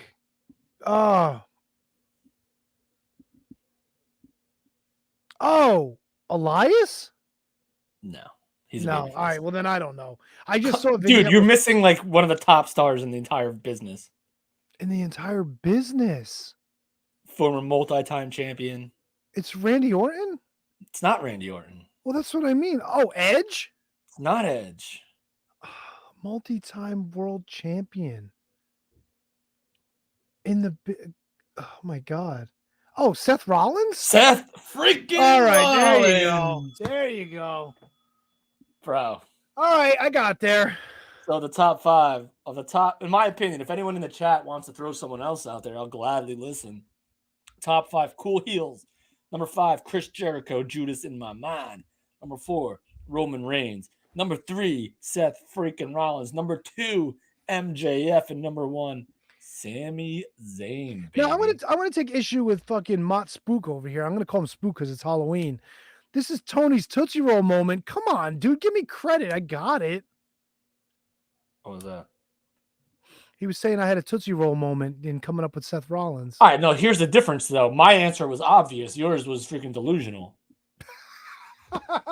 No one in the right mind would put Tootsie Roll in their top 5 favorite candy. No one. If Other you than would, you. hey, if you're in the chat and you put Tootsie Roll in your top 5 favorite candies, holla at your boy. Dude, you got there's no chance. And I'm if telling they're, you, if man, they're all a Tootsie Roll is an awesome go-to candy. all right, so let me ask you this: thoughts on the Tootsie Roll Pop? Love them. Okay. Here's the caveat. All right. Here we go. Tootsie Roll Pops, Blow Pops, anything with a candy in the middle of the lollipop, The pop. I don't fucking lick, dude. I'm like, and that's it.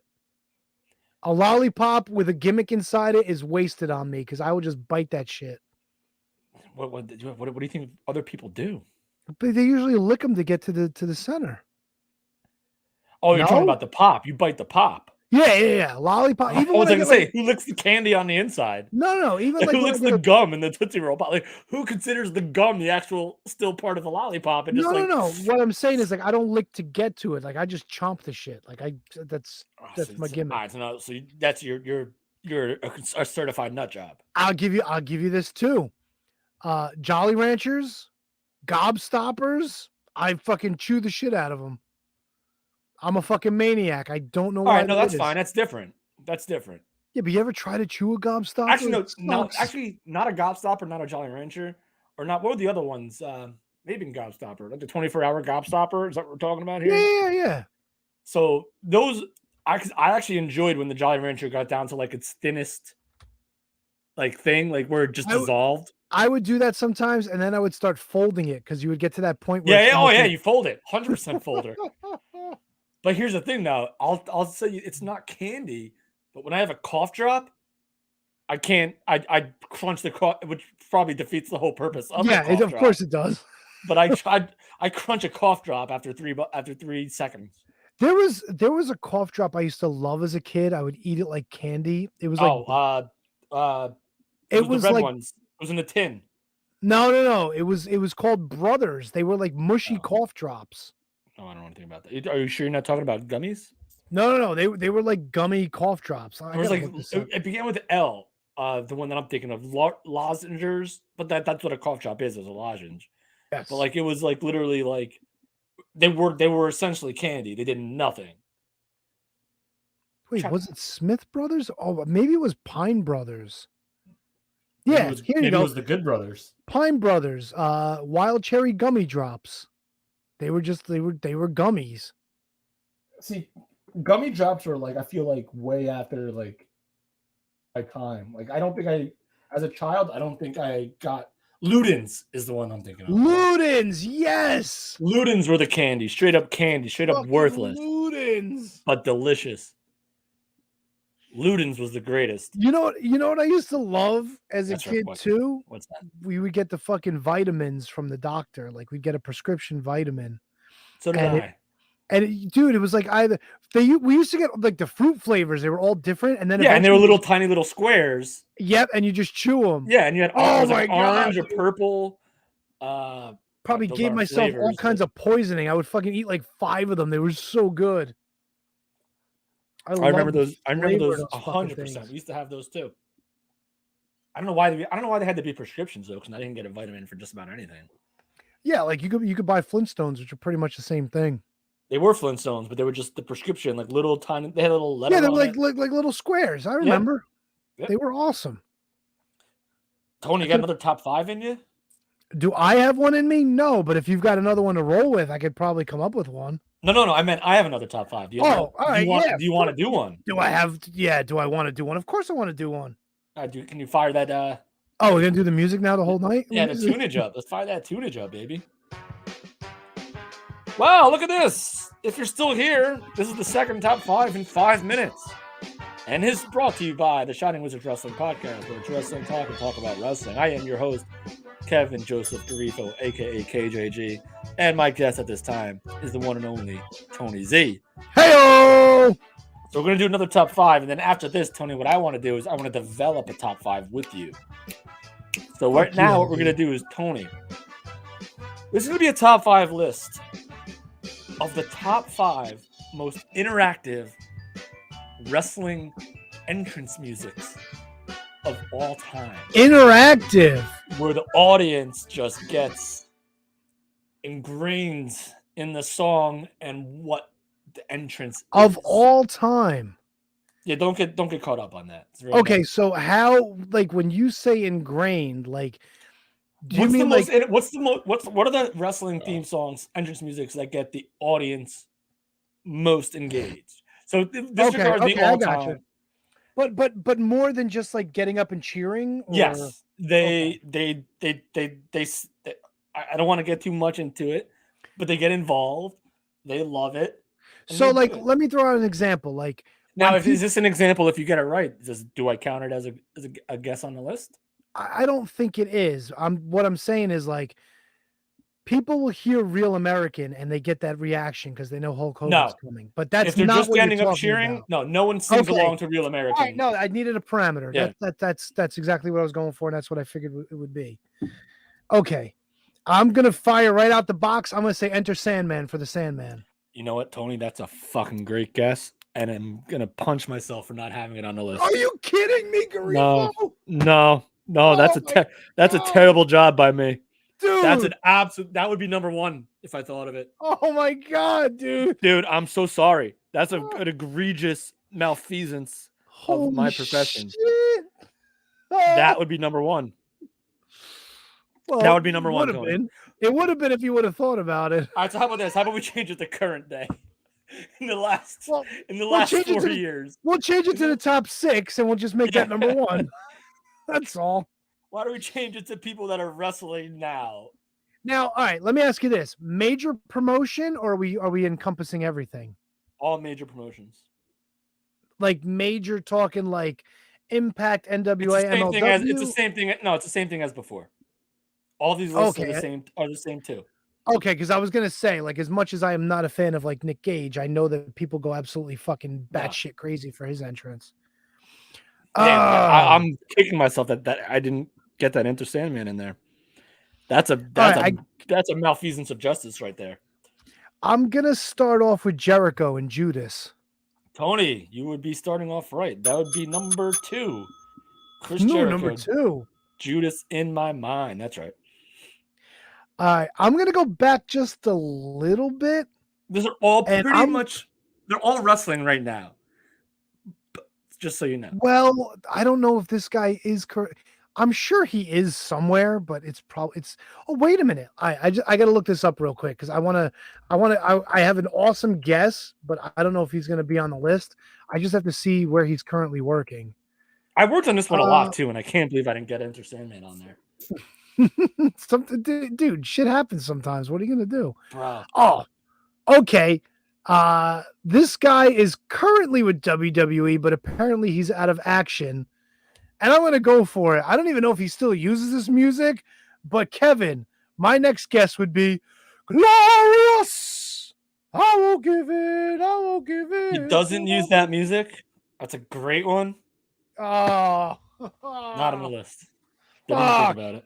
You know what? That's you know a what great. That's a great one. So this list, all right, this might be a failed list, but I think once you hear all five, I think you understand why. That's a failed. That's another failed. If this was a top 10, they would both be on it. Who was it? Ciampa and Gargano used to do like the videos where they would The play... Bobby Roode bombs, the glorious bombs. Yes, the glorious bombs. They were fucking hysterical. They were so good. Like they would play the music, and then they would try to get Bobby Roode to acknowledge that they're playing the music. And then they would just, like, and then they would just do like a smile and nod. It was so. Sometimes I go and watch those again because they were so funny for no reason. They were just hysterical. So currently, who goes ape shit for music? For entrances, John Moxley. It's another good one. It's another great one, but no. Oh God, I'm wondering what's on this list now. You're probably. I don't know. I don't know if anybody else in AEW that people would go ape shit for. All right, how about this? Why don't I just read you this list, and you can tell me whether or not you say yay or nay. Okay, that works. So number 5, I have WWE's version, not AEW's version, of Daniel Bryan's Flight of the Valkyries. The yes. Okay, you know what? I'm good with that. That's good. Here's the problem. I don't think I've seen Daniel Bryan or Bryan Danielson doing that enough recently to remember that he even fucking did that. Well, because he refuses to do it because it infringes on the trademark. He won't. He said when he first got to AEW that he won't do that again because it would be a slight to WWE, and he doesn't want to do that. Gotcha. He's looking to go back one day. I get it. Everyone's looking to go back one day. Of course. Number 4, very recent one, and we mentioned him before on the cool heels. Seth Rollins. When he says like sing a song and they all do it. Oh, okay. You're right. Yes. And he does it. All right, I'll take it. I'll. That's good. That's a good one. Number 3. People over there, what's up? If you feel me, stand up and say what's up. What's up? They still do that for R-Truth? They did it on Monday. Dude, they ate it up on Monday night on Raw and on NXT. Okay. All right. You know what? I'll allow it. This is a good list, dude. This is a good list. Now, the glaring omission is going to be Sandman, and that'll forever haunt me. Chris Jericho, you got at number 2 with Judas. Haunting you on Halloween? The hell you say? Oh, sounded like Kermit the Frog. The heck you say? Sorry, I had a little bit of Corona in my throat. I don't know what happened there. I love it. Number 1, I think this is one that I think you might miss the boat on. All right, wait. So your number 1 is something that you're not sure of now? No, I think it's the most obvious. And it's been happening for a very long time. He's a former Royal Rumble winner. How about that? Edge? No. Christian? No. Christian never won a Royal Rumble. He didn't? No. He's a fucking loser. That's right. I love him. I love you, Christian. Won the Royal Rumble. Former Royal Rumble winner. Oh God. And he's actively wrestling? He's actively wrestling, just wrestling. Oh, fucking Shinsuke. Big news, by the way. We didn't talk about it. That's a great. I know it. This is why I did it. This is why I put the list right here. Shinsuke Nakamura. Tony, let me just run down the list and we'll get right into that. Yeah, go for it. So number 5 was Daniel Bryan. Number 4 was Seth Rollins because he's the the architect.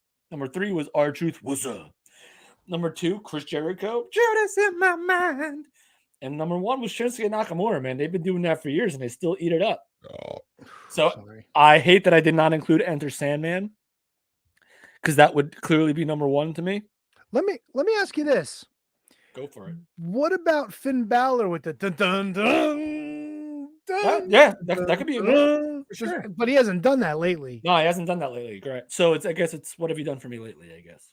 It's funny though because there were a lot of gimmicks that were fleshed out in NXT where they had some sort of gimmick like that, right? Like there were a lot of them that came out. They were NXT. built on entrances. You mentioned Bobby Roode. You mentioned Yeah. Finn. Let's see off the top of my head. I think like Well, John, when Enzo and Cass were together, they were all the fucking. oh, that's a great one. So here's something that I thought of and didn't put on. Okay, The New Age Outlaws. that's true. But it stops after, oh, you didn't know, you better call somebody. Because you don't know what he's going to say after that. Well, he goes into the ladies and gentlemen, boys and girls, children. I don't consider that part of the music. Music stops. When he does Yeah, that. I guess you're right. Yeah. But like he's like, it's me, it's a D-O-double-G, and you know I'm rolling with that B-A-double-D-double-A crooked letter or whatever, A double crooked letter. You know what? This is terrible. But here's another one: the Acclaimed, but no one knows what he's gonna say either. So no one's like singing so it's the not music. really participation. It's Yeah, it's more not like, participation. oh shit, he said that. Yeah, so like it would just be like the whole like scissor me daddy ass would be the only thing that would do it. So I feel comfortable with this list. I think the R-Truth one has stood the test of time. They've been doing that forever. Yeah, he's been doing that a long fucking time. Hey, let me ask you this. Sure. Who is the current 24/7 champion? Don't know. Do they do that gimmick anymore? Don't know. All righty. Now I watched Raw. I did not see it. So no. I'm gonna say no. And I've watched Raw for the past couple times. Maybe it's a main event thing, one of their little syndicated shows, but I have not seen it. Holy shit, dude! Wait, Carrie, what is Carrie Callan? What is Dana Brooke? What is her music? Who engages in that? Bro, all right, here. Let me, dude. All right. Was that a joke? That may have been a joke. What did she say? She said Dana Brooke. Yes. Okay. So no, it's not a joke. This is the title's a joke. So here we go. Apparently, Dana Brooke is now there were a bunch of title changes in Mexico, which I don't know if they're counting them or not. Oh, 24/7 champion. Okay, I got Yes. you. Okay. So if they're counting these title changes in Mexico, Dana Brooke is the current reigning defending, as of yesterday, 15-time 24/7 champion. And if they count these title reigns, I don't know what this is in parens. I guess the lineage is disputed at some point. Oh, because they didn't count a bunch of title changes at Tropicana Field on April 19th, or maybe they did. I don't know. I don't know what this gimmick is, but the title's changed hands over 200 times. Dude, it's the hardcore title of today, man. Tamina was the most recent champion before Dana Brooke. Daphne LaShawn, WWE referee, has a title claim. Eddie Orengo, a WWE referee. Great guy. Great guy. Sean, you know who that is? Eddie Orengo. Is he the one? He's Bandito Jr. from the Jersey All Pro. Really? Independent scene, yeah. Great guy. 100% great guy. He's the guy that, remember when I did that thing years ago for NXT? Yes. He was like the ring general, like the ring crew setup guy, where I helped build the ring. He was the guy. So, and then when we went outside, Steve Mack, Monster Mack, came out and took him out to lunch, and I got to see Mack and shake his hand. So he knows he goes way back with the Jersey All Pro crew. Let me ask you a question. Great talent. Drake Maverick is with the company or not with the company? Are you serious? I don't know. Wait, Drake Maverick. Yeah. Oh God, I thought you were thinking of somebody else. Drake Wirtz? Yeah, I thought you were thinking of him. He's a nut job. Maverick, I think, is a backstage producer now. I think he is. I think he's a producer now for them. Well, agent, if you will. He's an 8-time 24/7 champion, last winning on November 8th, 2021, before losing to Reggie. Yeah. Well, you know who else is a 24 champion? My dear good close personal friend, Peter Rosenberg. There you go. Yep, right here. He won and lost to R-Truth. That's right. R-Truth broke into his hotel room while he was recording the Michael K show. Kevin, true or false? The gobbledygooker is a former 24/7 champion. I'm gonna go ahead and say true Yeah, fucking because dude. you wouldn't have said this name if you weren't Holy looking at it directly in front of you. Holy shit. Oh, former luminaries such as Shelton Benjamin, Cedric Alexander, Rob Gronkowski, and Mojo Rawley. Right. Very prestigious. Oh, okay. So apparently, I think the Singh brothers were like co-champions. Mojo Rawley and Rob Gronkowski won it during WrestleMania 36, which At- was the COVID WrestleMania. Yeah, the COVID WrestleMania, where I think Mojo did the where like Vince McMahon did like the not Mojo, but like when Gronkowski did like the fall onto like the crash mat, Yes. like Vince McMahon like did it first to show him that listen, if you're gonna do this, I'm gonna do this. Yes, that's famous footage. Yeah. By the way, R-Truth beat him for the title in his backyard. What the fuck? Imagine R-Truth just showing up at your house and pinning you in your backyard. Dude, it's so good. Michael Giacchio. He is the WWE Employee Town Hall. Oh, no, he is the senior account manager at WWE. This title change was shown on WWE's website and social media accounts. Another one and lost to R-Truth. What the? Wait. I'm pretty sure there's like a baseball player that won it too. Dude, the DJ Marshmello tripped and fell on Carmella backstage during SmackDown's 20th anniversary and won the title. What the fuck? Yeah, it's crazy town. Mayor Glenn Jacobs, former champion. The Revival won it together. Bro, Dude. I'm gonna have a list of 24 top 24 7 champions next Oh week. my god, dude, this is nuts. This is You're absolutely just learning of all this right now. in dude. real This is time. I knew R-Truth was like a 40-time champion. I didn't know. Dude, What about Gulak? R-Truth is not even a 40-time champion. According to the statistics, he's at least a 53-time champion. Dude, it was all him, man. That division was like centered around him for a long time. Oh my god. Wait, Drew Gulak is a 7-time champion? 7 times combined days. Good dear close personal friend. 7 Gulak. times combined days. 7 days combined. Over 7 title reigns. Oh my god. I think Natty's on there too. Probably. Natty Neidfart. Let me see. I don't see. Is she a multi-time champion? I don't know. I could be making that up. Oh, I guess you were because she's not on here. But Dana Brooke 15 times. Dana Brooke tied potentially, depending on the statistics you go by, with Akira Tozawa. All right, Ninja Warrior. Nikki Cross has won the goddamn thing 10 times and has combined days of less than 1. Speaking of Nikki Cross, she's back in her. Bro, she is a fucking dime piece, dude. Crazy right. Nikki Cross Okay. is back. Yes, fair enough. Fuck I'm yes. not going to argue that. Fuck She yeah. is, and she looks great, and she's back now in a real time role now. So You know what though? I liked her as Nikki Ash. I thought it was a cute gimmick, you know? but there's no direction when you do something like that. I understand. Like they put her in the world title picture, which was kind of a mistake, but I get it. She was almost like a superhero version of Kayla. It's pronounced Sparks. Omos, actually, just so you know. I got past that. I gave less of a shit about that as time went on, but she was supposed to be like all wholesome and like yay and like you can do it and this and that, you know. But now that she's back, bro, mama, I'm with you. oh, I'm with you, baby. mama. Yeah, you're not gonna get an argument out of me on that. And now she's like, now she's tough. I always thought like when they broke up the when they brought up Eric Young's group, Sanity, they didn't include her. I don't think, if I remember correctly, which always kind of bothered me. It was just Damo, Alexander Wolf, and Eric Young. They didn't include her in it, if I remember. I could be wrong.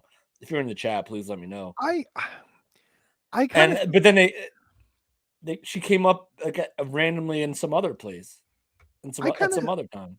I kind of feel bad that Damo is not with the company anymore.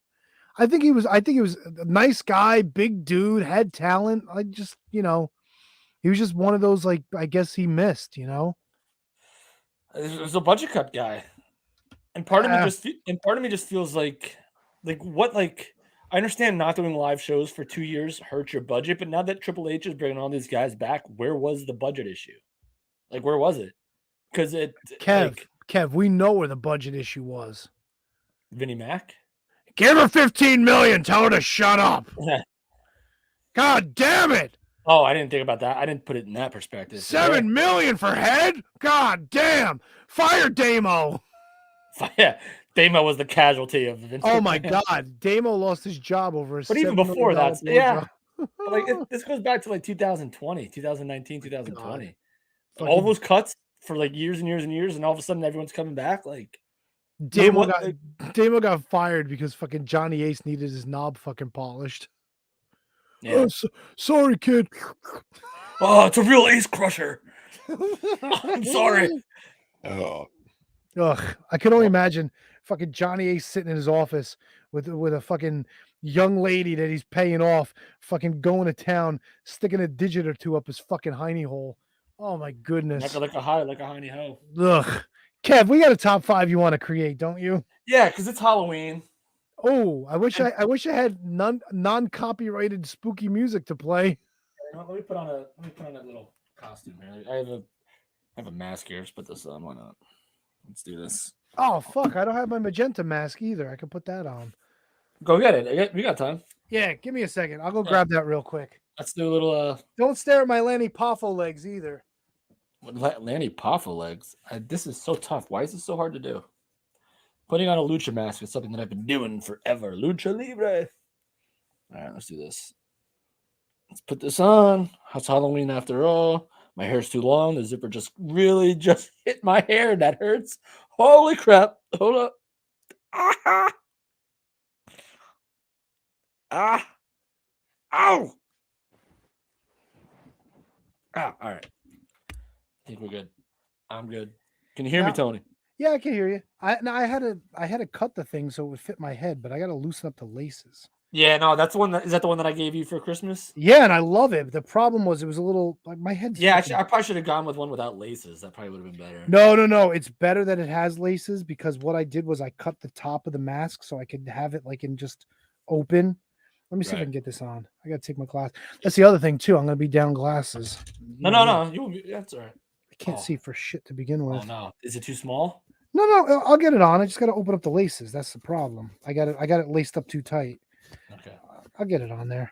I believe you. I have faith in you. So while you're getting the mask on, what I'm going to do is I feel like every year in Halloween, at some point, there's always like the spooky wrestling characters of all time. Who are they? Who's that?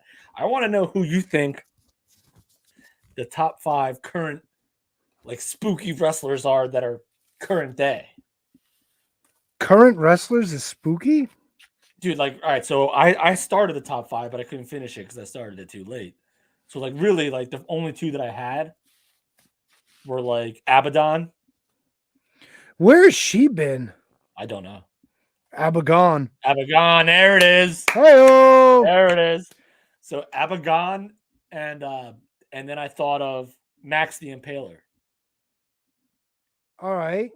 So, do you have anyone in your head, like, off the top of your head, that might be considered like a Halloween-esque wrestler that is on any sort of roster today? I had a couple more, and I think Carrie actually just brought one. Is Bray Wyatt doing the Fiend yet? Not yet, but I thought about Bray Wyatt. Thought about him. And Carrie Calling brings up a great one. How's this look? This looks good. This looks Looks right. great. Looks fantastic. You got to read the chat because I can't read shit because I don't have my glasses on. Danhausen. Okay, very spooky, very evil. Very evil, very nice, very evil. I was thinking maybe like I didn't want to go like there's a lot of crazy like spooky like murderer-esque like women wrestlers. Murderer! Like Killer Kelly. Yeah. Like Rosemary. But I didn't want to go all like a female list because that's like there's a lot of them. Maxine Impaler, Abaddon, Rosemary. We said, what about how do you feel about Karrion Kross being on that list because of that entrance? I'm sorry, I'm giving myself a headache. No, I'm not feeling Karrion Kross. Not feeling Karrion Kross. All right, so we'll go to. But how do you feel about Abaddon and Maxine Impaler? No, those are sorry. Those are fine. I'm just Yeah. trying not to give myself a fucking contusion over All here. right, so we got Max the Impaler. And I will go to the chat for this one, though, by the way. So Max the Impaler, Abaddon, in no particular order yet. So no Karrion Cross. Bray Wyatt. I don't know if I want to go there yet with his most recent incarnation. And I don't know who Charles Mason is, so I'm sorry, Carrie. I don't know who that is. I'm assuming he's a GCW guy. Or I thought she wrote Charles Manson. yeah. Who else? Maybe a Crazy Steve. Would he be there or no? Is Crazy Steve still a gimmick? Oh, they're still around. It's a shame Abyss isn't wrestling anymore. Oh, you still have. What about NWA? Anybody in NWA? Like, what is what's his nuts? Gags the Gimp? No, I mean that's Halloweenish. It is a Yeah. costume. It is, and it's scary, but for all the wrong reasons. I will put Gags the Gimp on the list. I will put Gags the Gimp on. This I mean, list. I don't. Is there anybody scary in MLW? No. This is the dangerous thing about spurring an idea on us, very last minute. Who else is scary? What about La Rebellion? Damien, that's the original. You know what? All three of them, they look like a fucking nightmare. So yeah, that's a good call. That's a good call. They're not current, but do you remember the actual like wrestler in WCW, the Luchador, that actually dressed like a pumpkin? I think he wasn't Damien. He was Halloween. Was there Halloween? I'm pretty sure it was. I think it was Damien under a mask. No, that was Galaxy. I think there was a Luchador. Remember when Dean Malenko dressed as him and pulled like in the Battle Royal and pulled the mask up, and Juventud like jumped over the rope so Dean Malenko could win the match? Yeah, he was Halloween. I'm 100% positive it was Halloween. No, now you're gonna make me look for stuff and I can't see shit. Oh, I can do it. Hold on. I'm pretty sure his name was Halloween. He's not current, so it's kind of moot. Oh God, dude, I can't read this shit. He had that? He had the one eye on his helmet, so maybe that's something to do with the one eye. Not his helmet, on his mask. On his helmet. Luchador. Oh, here it is. Halloween. It was Halloween. It was Halloween? 100%. Huh. Halloween, baby. When Dean Malenko dressed as him, and then Juventud Guerrera. It was to fight Chris Jericho on the same night. So yeah, Halloween. Nailed it. But he's not current, so it's a moot point. Yeah. So we have Max the Impaler, we have Abaddon, and we have Gags the Gimp. Oh, it was Cyclope. Oh, was it Cyclope? That's what Handsome. No, I think you're right. No, you're 100% right. It was Cyclope. But Halloween, I think, is the same guy. It doesn't matter, dude. He wrestled as Cyclope in the USA. Yep. All right, so we can't. Wearing the Halloween mask is nice, but considering I'm blind as a fucking bat and I can't. Why don't you put the glasses over the mask? Because it never works. Try it. No, trust me. Oh, you're already done. You're already done. All right, well, I'm keeping mine on. No, go for it. You look handsome. Thank you. Oh boy. Let me see. So who else? We have 3 right now that we have to. That's all we have. We didn't put on La Rebellion. Oh, we can put La Rebellion on there. Yeah. So what about who is James J. Mitchell managing right now? Oh, the Sinister Minister for sure. Why wouldn't he be on? He's on there, right? Yeah. All right, so that is 5. He's managing Judas and Sal the Pal and Max the Impaler and Gags the Gimp. But he's not really a wrestler. Yeah, but he's spooky.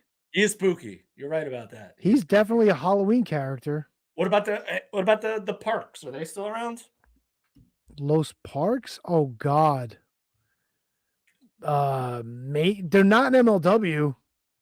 Oh, because they're essentially skeletons. What about Black Horus? Would you consider any of those lucha guys like? No, would you consider Black Taurus like a Halloweenish kind of thing? No. Because I wouldn't consider Rey Horus or Roosh or any of those guys, or like Bandito. No, I'm just thinking like spooky type characters. I mean, Black Taurus is in like the Impact group that is like Crazy Steve, Rose. Yeah. So, like, You know, he's I'm in pissed. that. I'm pissed off we're not spreading our wings because I would have definitely put the Yeti on this fucking list. You can spread our wings. You want to spread the wings? Let's spread the wings. I'd say Yeti belongs on the list. No. Who Yeti else- is very scary.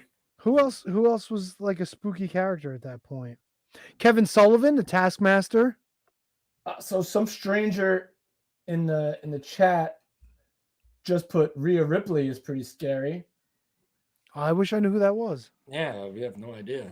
So I put that up there. The Judgment Day is kind of spooky, kind of freaky. Yeah, but Rhea Ripley, she's like fucking all in with that shit. You know? Shotzi Blackheart.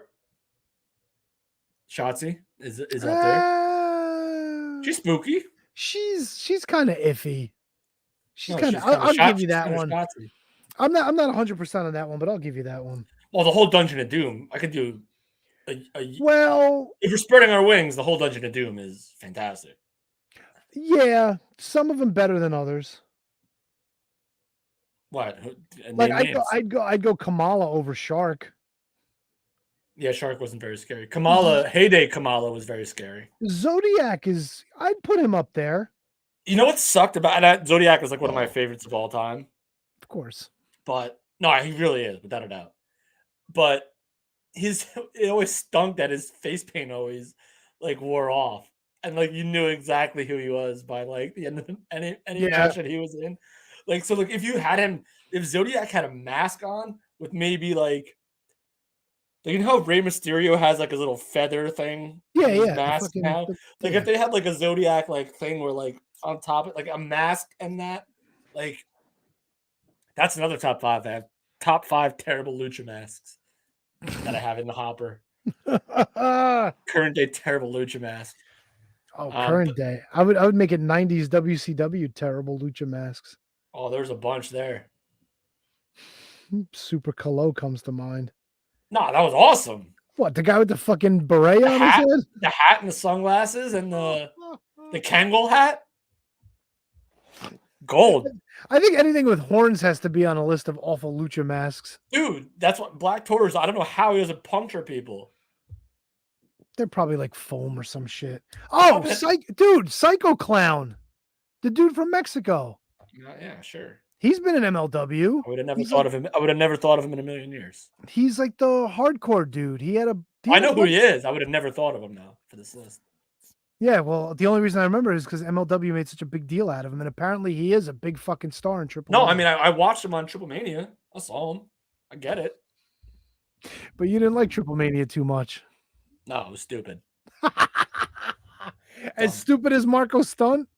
No, I like Marco Stunt. I don't know where all this heat is on Marco. Get the fuck out of here. Listen, the guy was making the most out of being small in stature. God bless him. Liking Marco Stunt is a worse decision than liking Tootsie Rolls in your top 5 candies.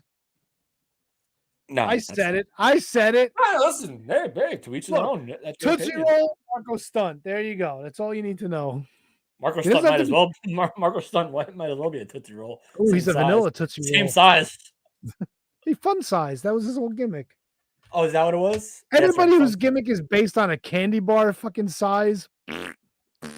Is that? Oh, I never thought of that. Yeah, he was fun size Marco Stunt. That's I don't know what candy bars have to do with a Jungle Boy and a dinosaur. But So, like, if there you go. were out like trick or treating, and like you got like a fun size, like if they put Marco Stunt in your bag, you'd probably be pretty upset.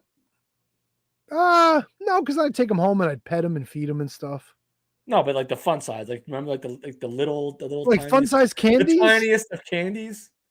No, I was you always see, upset. like no, you're thinking of like the micro, the mini size. Yeah, I'm thinking like those little like tiny little square Milky Ways. No, see, this is fun size here. This is a decent size. I could go for this. What is This that? was my Snicker bar. The ones that you're talking about were like tiny, like Yeah, little, like like the little tiny square Snickers. The little something tiny I've square- always noticed when it comes to like those tiny size candies, the flavor is just never the same. Like at Right. least with a fun size bar, when you bite it, you get this, you get the feeling Yeah. that you're eating like a full candy bar, but a smaller version. These things were just tiny, packed in, like shorter than usual, like slimmer than usual. Right. No, It ruins everything. It ruins the flavor. but here's the thing. Now, like in my older age, like I'm like, how spoiled was I? Where like if I didn't get like a full size candy bar, like how mad I was at the house.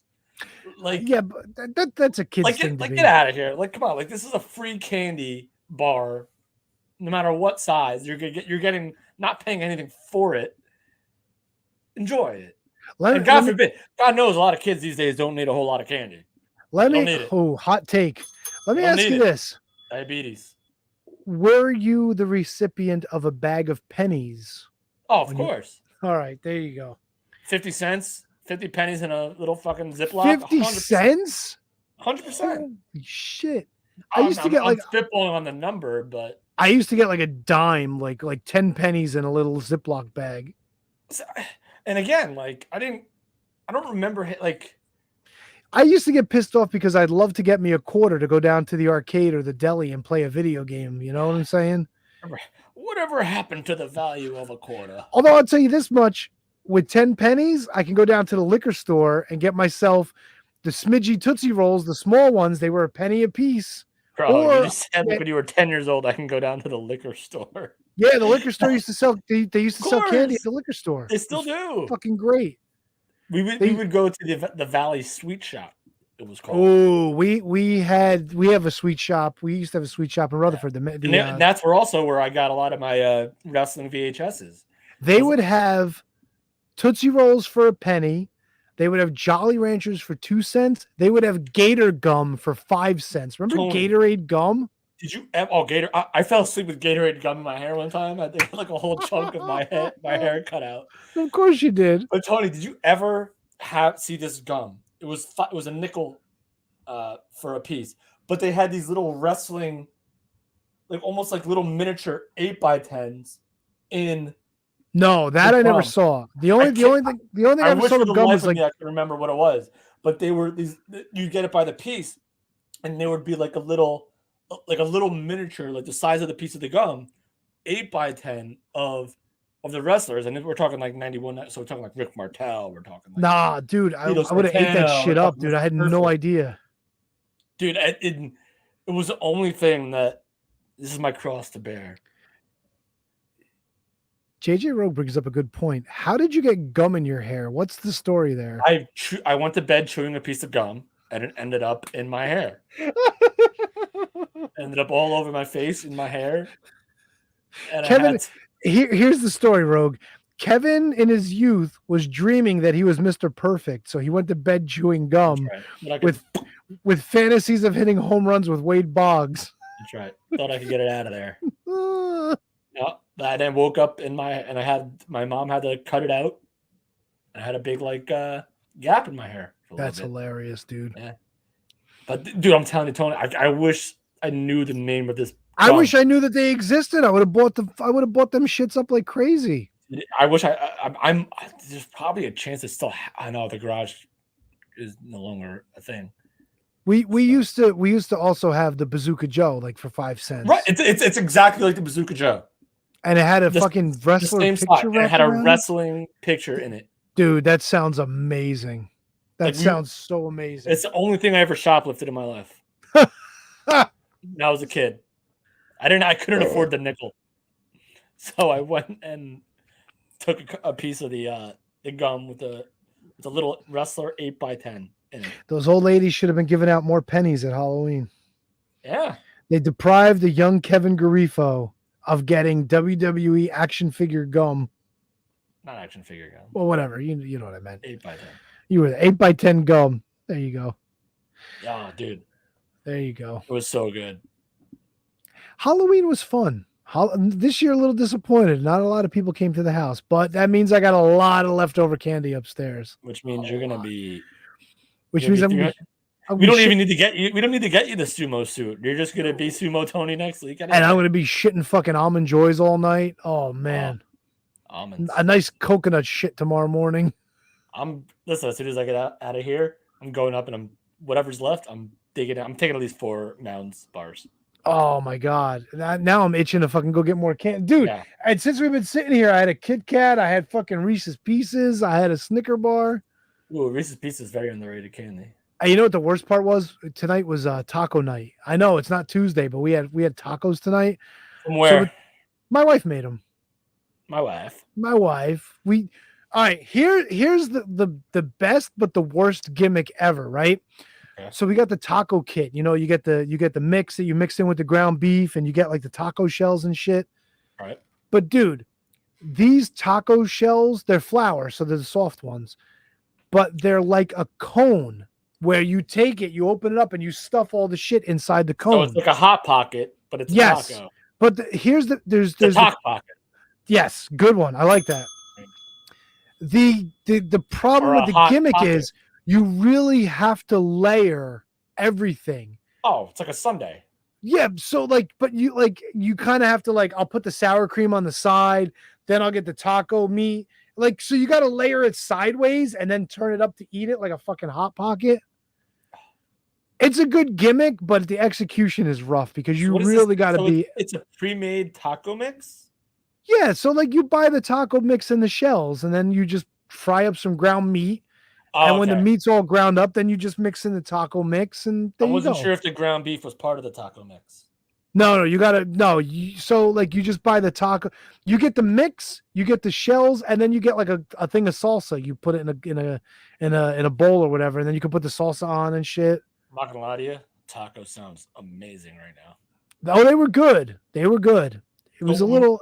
In my different. household, we always did the hard taco shells, the envelopes, if you will.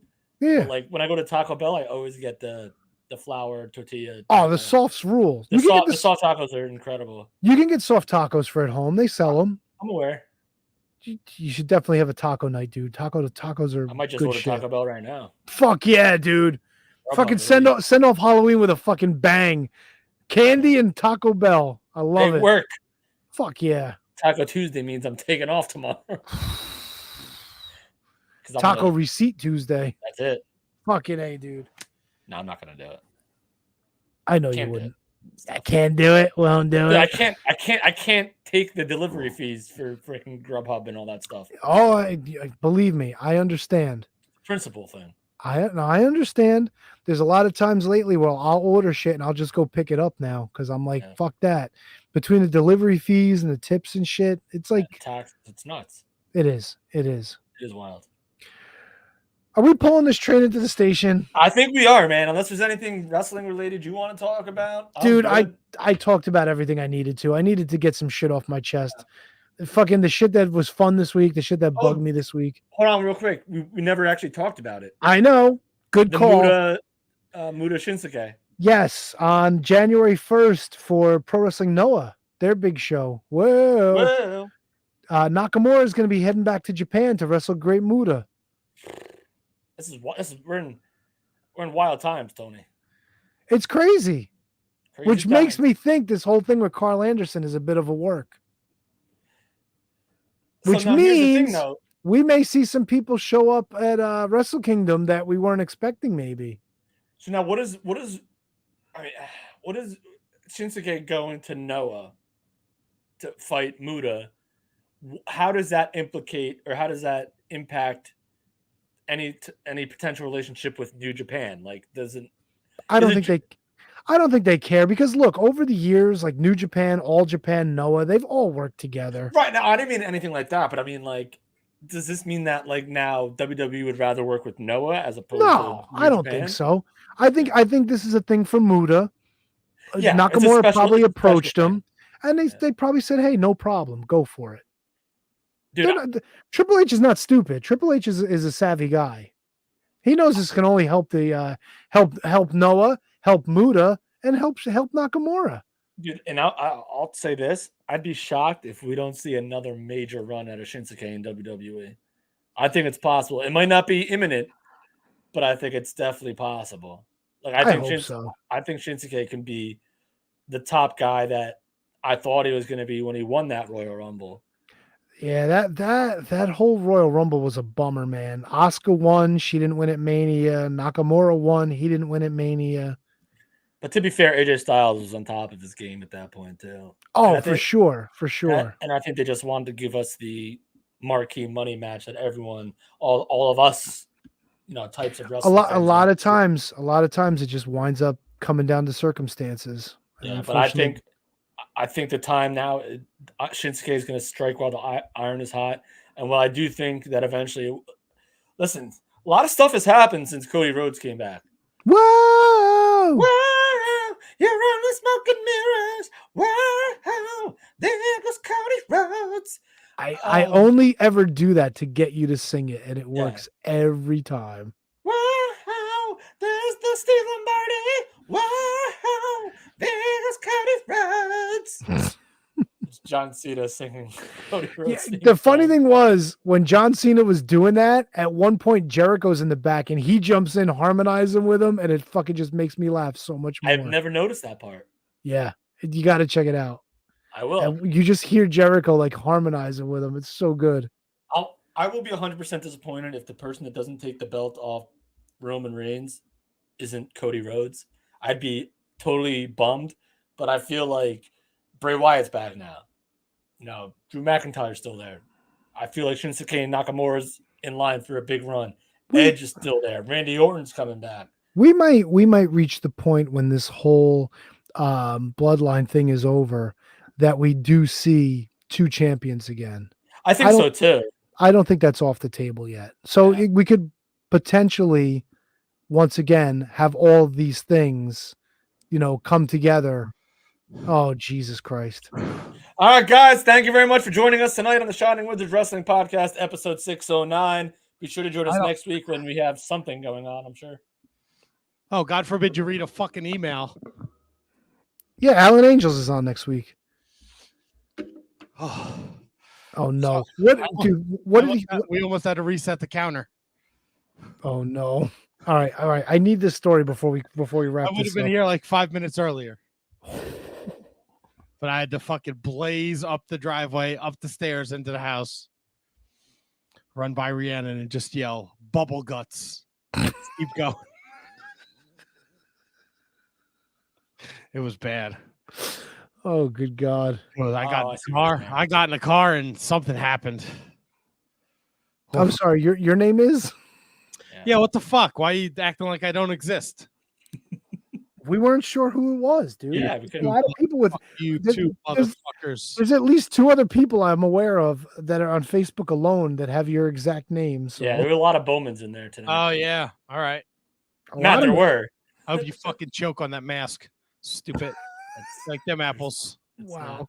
I watched you put it on while you had fucking Ryan Sullivan's comment on the screen for 15 fucking minutes. Yeah, all right. It's great. Fucking asshole. How was that bad? Here, get rid of him. Come on, that's not nice. How is it bad? Oh, good God. Told you I would be here. Good. We're wrapping up. We're wrapping it up. Yeah. I know. I was shitting my brains out when you said that. Matter of fact, I just got a text from my wife. My son actually went to sleep. She's like, please just keep it down. He went to sleep. He's fucking tired, dude. He's been working his nuts off. 47. Yeah. Huh? He's like fucking 47 now. Dude, it's nuts. He gets bombarded with fucking homework. And he had a half day today and he's fucking tired. It's crazy. Half day for Halloween? Yeah. I don't know. Bunch of horse shit. Really? I don't know. Oh. Cool. So how was your gig? Crown Jewel this weekend, baby. Get fucking fired up for picks. Yeah, we did. We went over the card. Are you fired up for picks though? Dude, I'm 7 games ahead. It's a wrap. My gig sucked. It's a wrap. How do you like them apples? It's a wrap. This year is a wrap. 3 years. Just say it. 3 years in a row. Congratulations, Tony. Just say What it. do you got? What do you got planned? What's our punishment? I'll have something that fucking day. I will have something that day. Bold. Yes. 100%. No delays. No nonsense. Wow. I like that. So it's all good. All right, good. You want to do the outro for us? Well, this is the Shining Wizards podcast. Special thanks to Kevin and his top 5 tonight. Special thanks to Tony and his chop meat, taco meat. What do you call it? Taco meat. Kev, what did you call it? What was the word you had for it? Hot pocket or talk pocket or hot pocket. Yes, the hot tocket. The hot tocket. Well, special Yes. thanks to Tony and his hot tocket. Kevin's top 5. We'll be back next week, episode 6010. Eric Cannon joins the Shining Wizards Wrestling podcast. 6010 bitches. 6010, 610. We got a Wizards Rewind next week. We don't have that set up yet.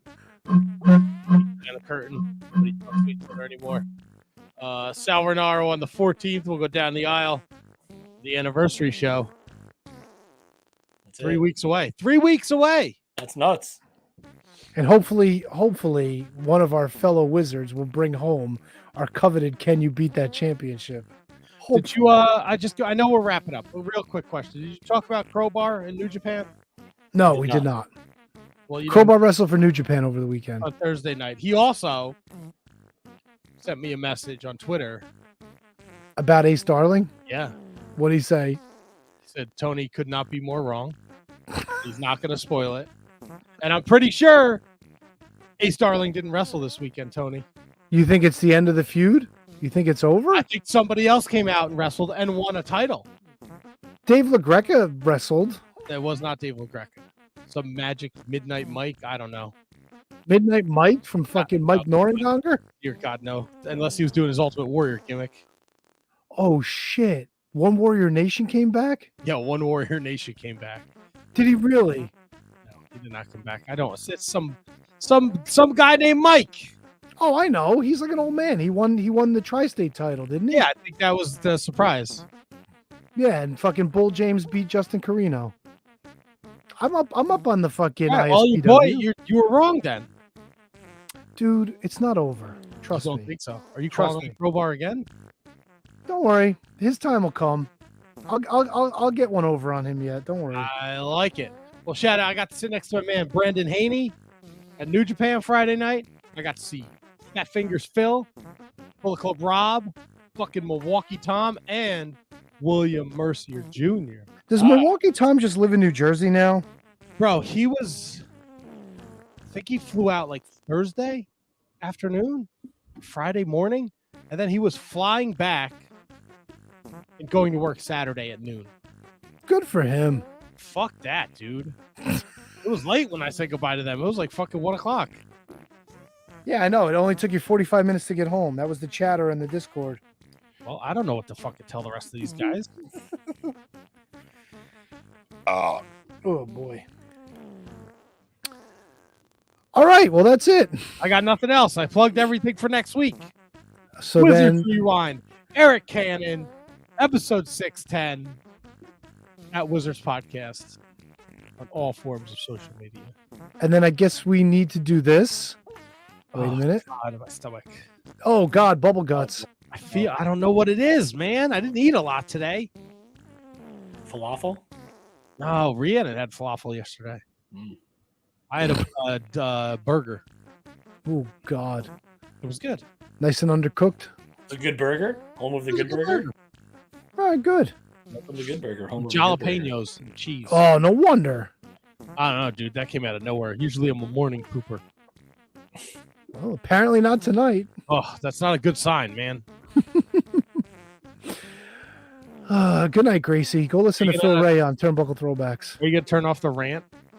Yeah, I already did. Fucking hypocrite. Really? Goodbye, everyone.